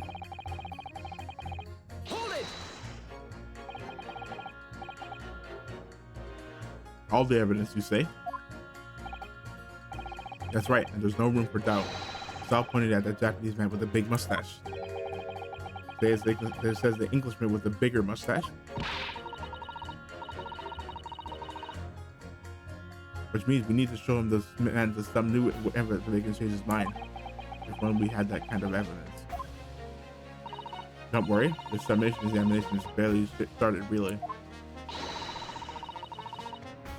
Perhaps there'll be a shift in this situation that shows the existing piece of evidence in a new light. Let's hope so. To start with, though, I need to find some way out of this debt. I do agree that gas is right. This is the time or place to be discussing the price of gas, madam. But really, think of the injustice. Air is gas and air is free. Why should Altamont gas cost money? It makes my blood boil. I can feel myself becoming more ruthless than ever. This isn't the time or place to be ruthless either. Uh-oh, she's about to throw hands. If I might interject here. Yes, madam? It seems my fellow juror takes issue with the price of our company charges for gas. But it's precisely because of the thieves like this man that the cost goes up. Oh, what a beastly man. That unkempt mustache, those unpunched shoulders, poisoning tea and stealing gas. Utterly forget. No. Mr. Natsume is the one who's been stealing gas. I'll thank you not to go adding more crimes. Mr. Natsume hasn't been poisoning tea either. Well, anyway, I quite made up my mind. It's as made up as the price of gas. The stuff explodes and it can poison you. It's absolutely lethal gases. Can we please talk about the poison rather than the gas? Do you think, sir? Well, if you like. I mean, to be honest, I take poison over gas every time. You take poison? What I mean is, the poison can only poison you. It doesn't explode, does it? Goodness me, what are you talking about? Set him straight, please. Lawyer man. Well, it's certainly true that poison isn't prone to exploding. But I think you'll find poison also can't light up or heat up a room. Ah! You're right. I hadn't considered that at all. Young lawyer man. Yes? Would you like a job? You have a good head on your shoulders. We could use someone like you at our company's legal representative. Oh! Well, I wasn't expecting to pick up more business in the middle of a trial, that's for sure. Anyway, the point is, I haven't had the best experience with gas companies in the past. Gas doesn't come free. It costs a fortune to deliver it and it around the city and maintain the pipes. Can we please refrain from all this talk of gas? There's an all-out attack underway here in case you haven't noticed against my company's gas. Am I supposed to sit here and take it? Am I? I don't think so. He's really buzzing now. All I've heard about our wonderful fuel is explosions and poison. What about electricity? What about getting electrocuted? Wait, hold on. What about that? Wait, that one thing isn't the same as the others.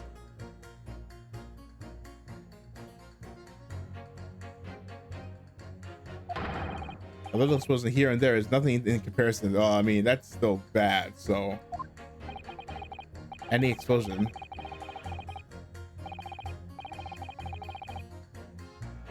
Any explosion could hardly be described as nothing, madam.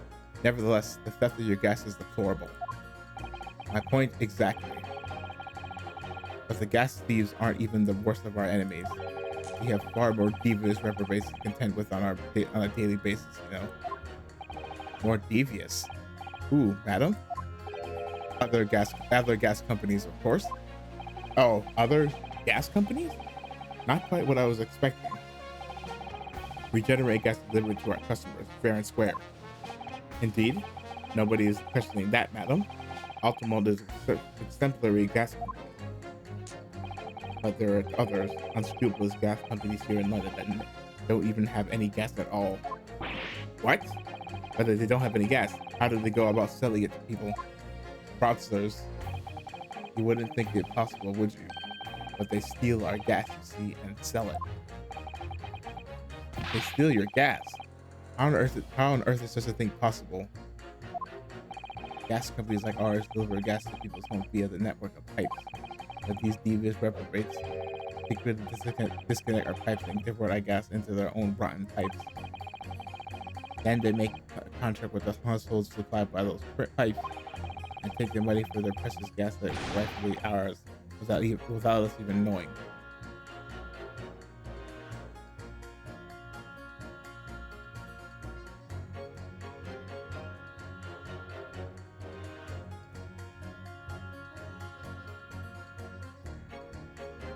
And to take money from the precious gas that rightfully ours without us even knowing.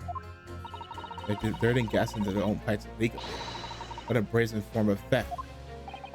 When we visit our customer house to collect the money from the meters, we always have to check whether or not one of these previous companies have been. Yeah. Uh-oh, hold on. You got something to say, brother?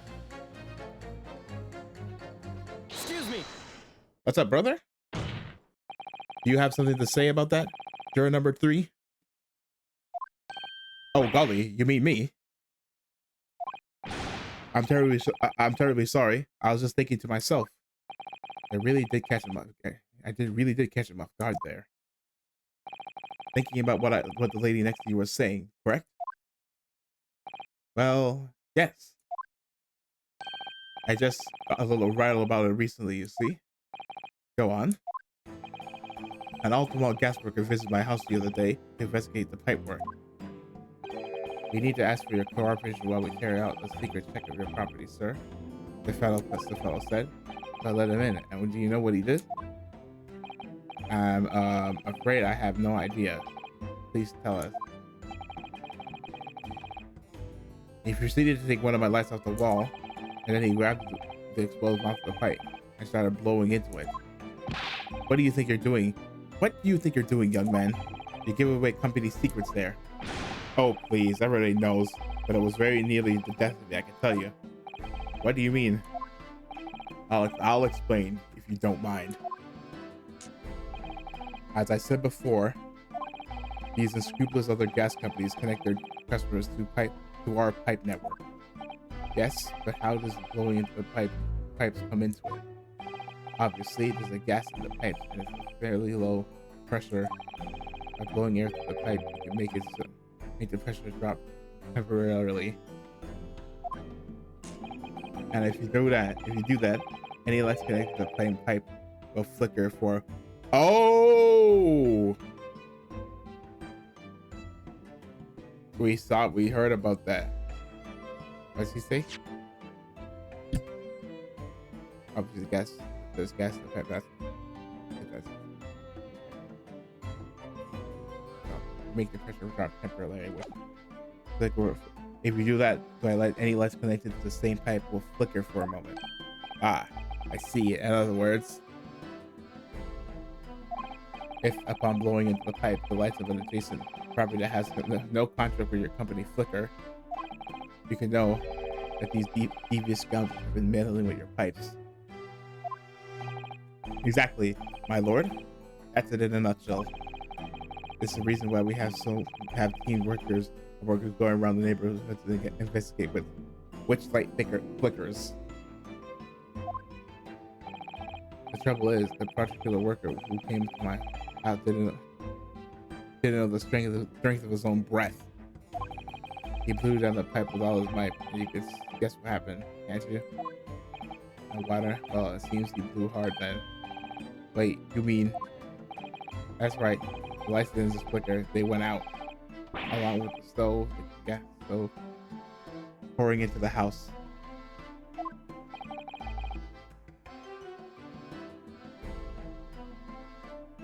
What a disaster! The gas supply must have been interrupted briefly because the man blew too hard.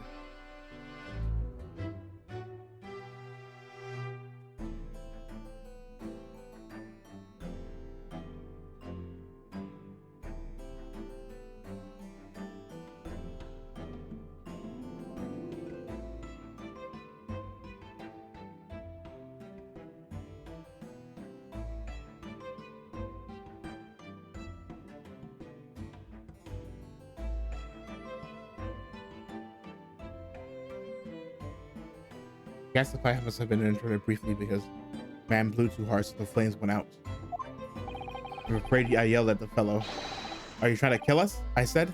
No, that wouldn't make it explode.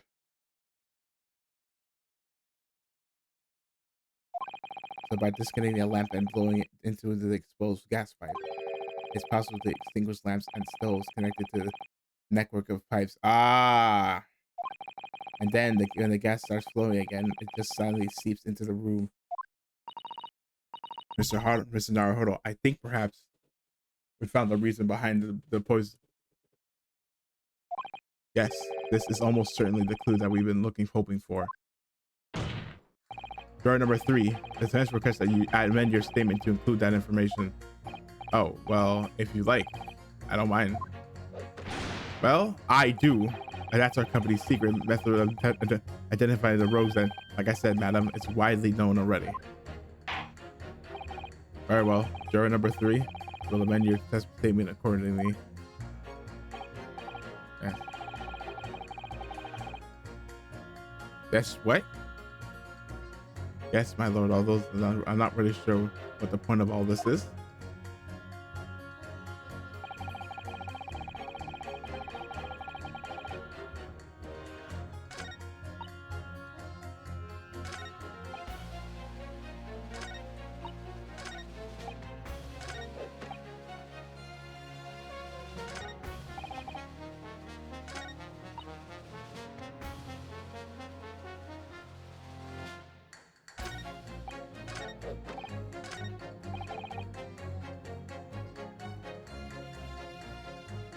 Anything else past the victim's lip?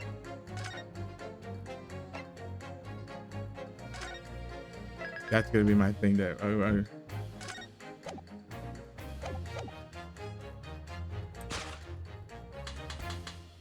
Objection. Those two statements clearly contradict each other. Good gracious. To whose statements do you refer, counsel? Juror number 6. Do you hear what juror number 3 just said? What? Yes, of course. I heard him mumbling about something or other. There is another explanation here, I believe. Something beside Mrs. Natsumi's tea did, in a manner of speaking, cast the victim's lip on the night in question. What? What explanation?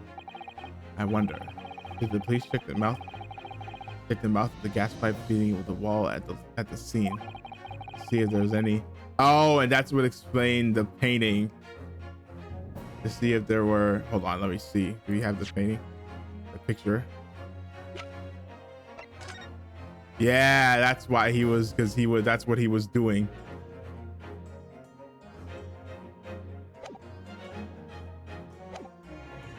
To see if there were any traces of poison there.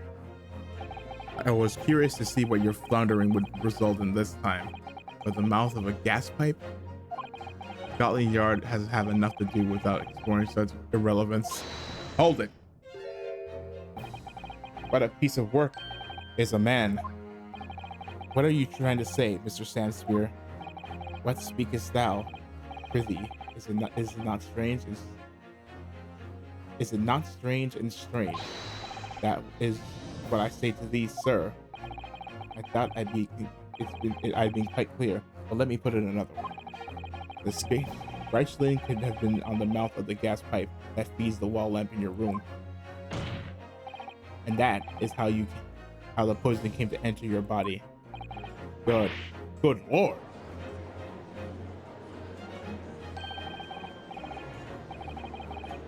Are they tasty then? Gas pipe. Is that what he's saying? Or is the gentleman suggesting that the poor man was so desperately hungry he tried to fill his belly with gas? Perhaps no actress will perform a kissing with him. Shame for shame, madam. Speaking thy fancy. I assure you, I'm not such a buffoon that I have to kiss you pipe. Objection! This is no summation examination. This is a farce. The prosecution will not stand for any more of my learned Nipponese friend's conjecture. Yeah, that was on a thing. To begin with, the lamp in the victim's room is high on the wall.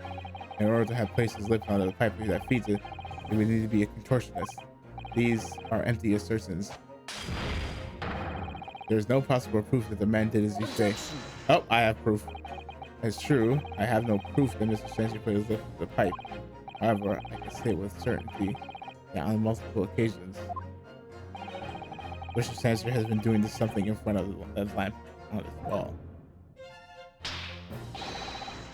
And I have evidence to prove it. Huh?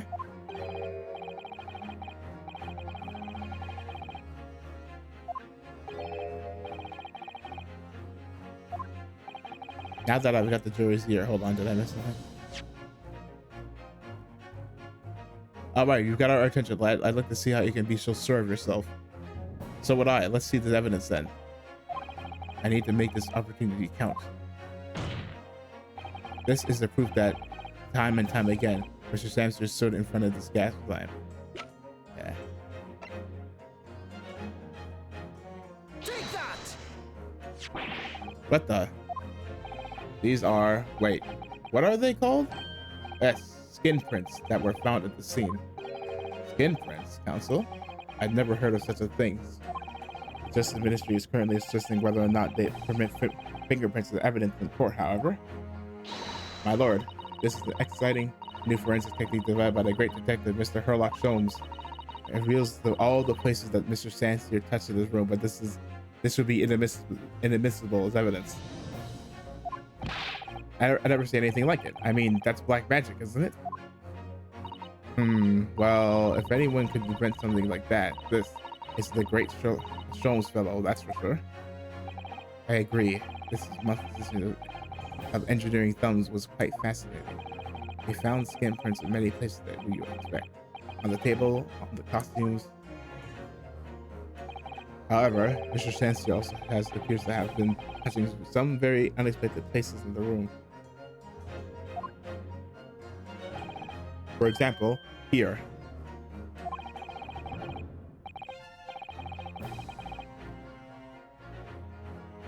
So basically, yeah, but basically what he should do at this one is like, oh, I'm not saying anything. Nope, these are fake. You have no, your method right here is not proven scientific. It's not accepted by law, so practically worthless. Around the hanging picture there, indeed, multiple handprints appear to be visible.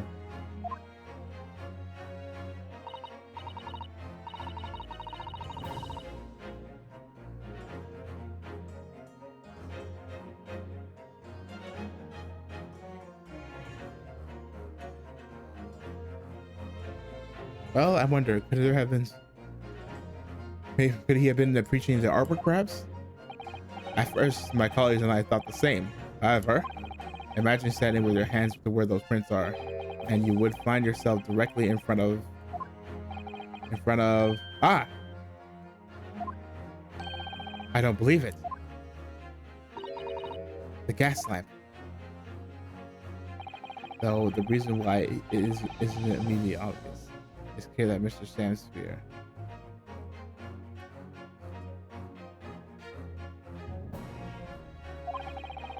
Oh, that is me. That's okay. Make sure I didn't mute myself. Has regularly been standing with his hands to the wall in front of that lamp. Right. What have you been up to, you nuts? I'd asked the court to recall juror number 4's earlier statement. Me? What did I say? You said that blowing into a gas pipe would make the lights in the entire building flicker. And now, if you recall juror number 3's statement. What? Me now? When the gas worker visited his home blew with too much force into the pipe, it caused all the lights in the gas stove to go out, and gas started leaking into the rooms.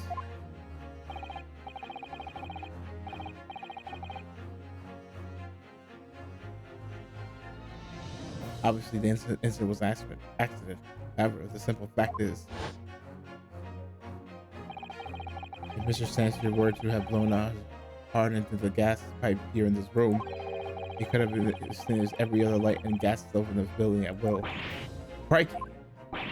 Are you suggesting that the man purposely caused the gas to... Objection! Hold on, this is not exclamation.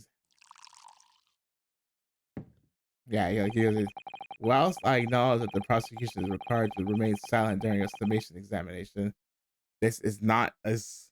Yeah, I must toast my learned friend utter disregard for the letter of the law. What is the meaning of this, Lord Van Zeeks? This curious photograph, or whatever it is, presented by the defense, the so-called skin prints, clearly that cannot be accepted as any form of usable evidence in this case. But it's an exciting new forensic technique developed by a great detective. It's nothing. A mere toy developed by an amateur sleuth with too much time on his hands. Ah. Apparently, even the research of this nature by esteemed Mr. Sholmes. Yeah. But hold it. Please, my lord, if I may. Hold on. Wait. Nope, it's time. Okay, yeah, we're gonna cut it here. Sorry to stop it so in the middle of explaining, but it's time and I gotta go. So 5 more minutes. It's 5 minutes. It's releasing in 5 minutes, so I'm gonna bounce. So yeah, as always, if you like what you saw, please consider leaving a like. Follow me on Twitch, Twitter /X, everything app, YouTube, Blue Sky for stream updates, bad tweets, and everything in between. See ya. Bye bye. Bye bye bye bye bye bye bye bye bye bye bye bye.